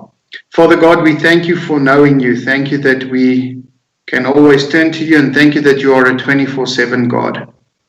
Thank you that we had the opportunity to share tonight, to network with each other, and just to find inspirational stories, Father, to do more. I want to start praying, Father, and I pray for Annari's ministry, Father God, with what she's doing. Thank you that you will give her the wisdom and the knowledge and the guidance, Father God. Give her strength, uplift her in everything that she still needs to do, Father. We pray for the project that she has coming up over the weekend, where she's got all of her beast that needs to be in place, Father. We pray that you will supernaturally provide so that she can, this birthday, celebrate it with a warm feeling in her heart, knowing that you are the God, that you are the provider.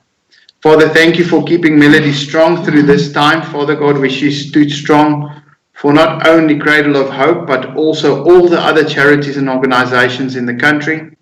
We thank you for also giving her the guidance and the wisdom that she needs.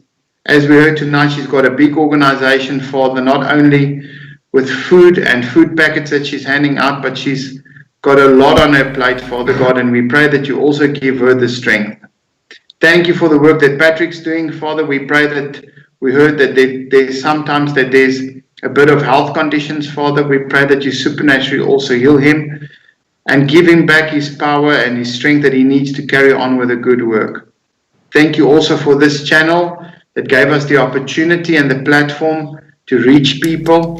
Thank you for each and every person that viewed with us tonight, Father God. Thank you that our stories will not only touch them with what we are currently doing, but it will inspire them to do even more themselves. In Jesus' mighty name, we give you all the glory and all the honor. Amen. Amen. Thanks, God. All right. Thank you so much for joining me tonight. I hope that there'll be some positive responses by way of donations and perhaps financial donations as well. And please take care. Everybody watching, please take care. We know we're living through difficult times, but there's always a silver lining. We just got to look for it. Amen. All right. Now with that, I'm going to shut down the live stream, and we will catch up again, I'm sure, in the near future. Thanks. Awesome. God bless. Thank you. Okay.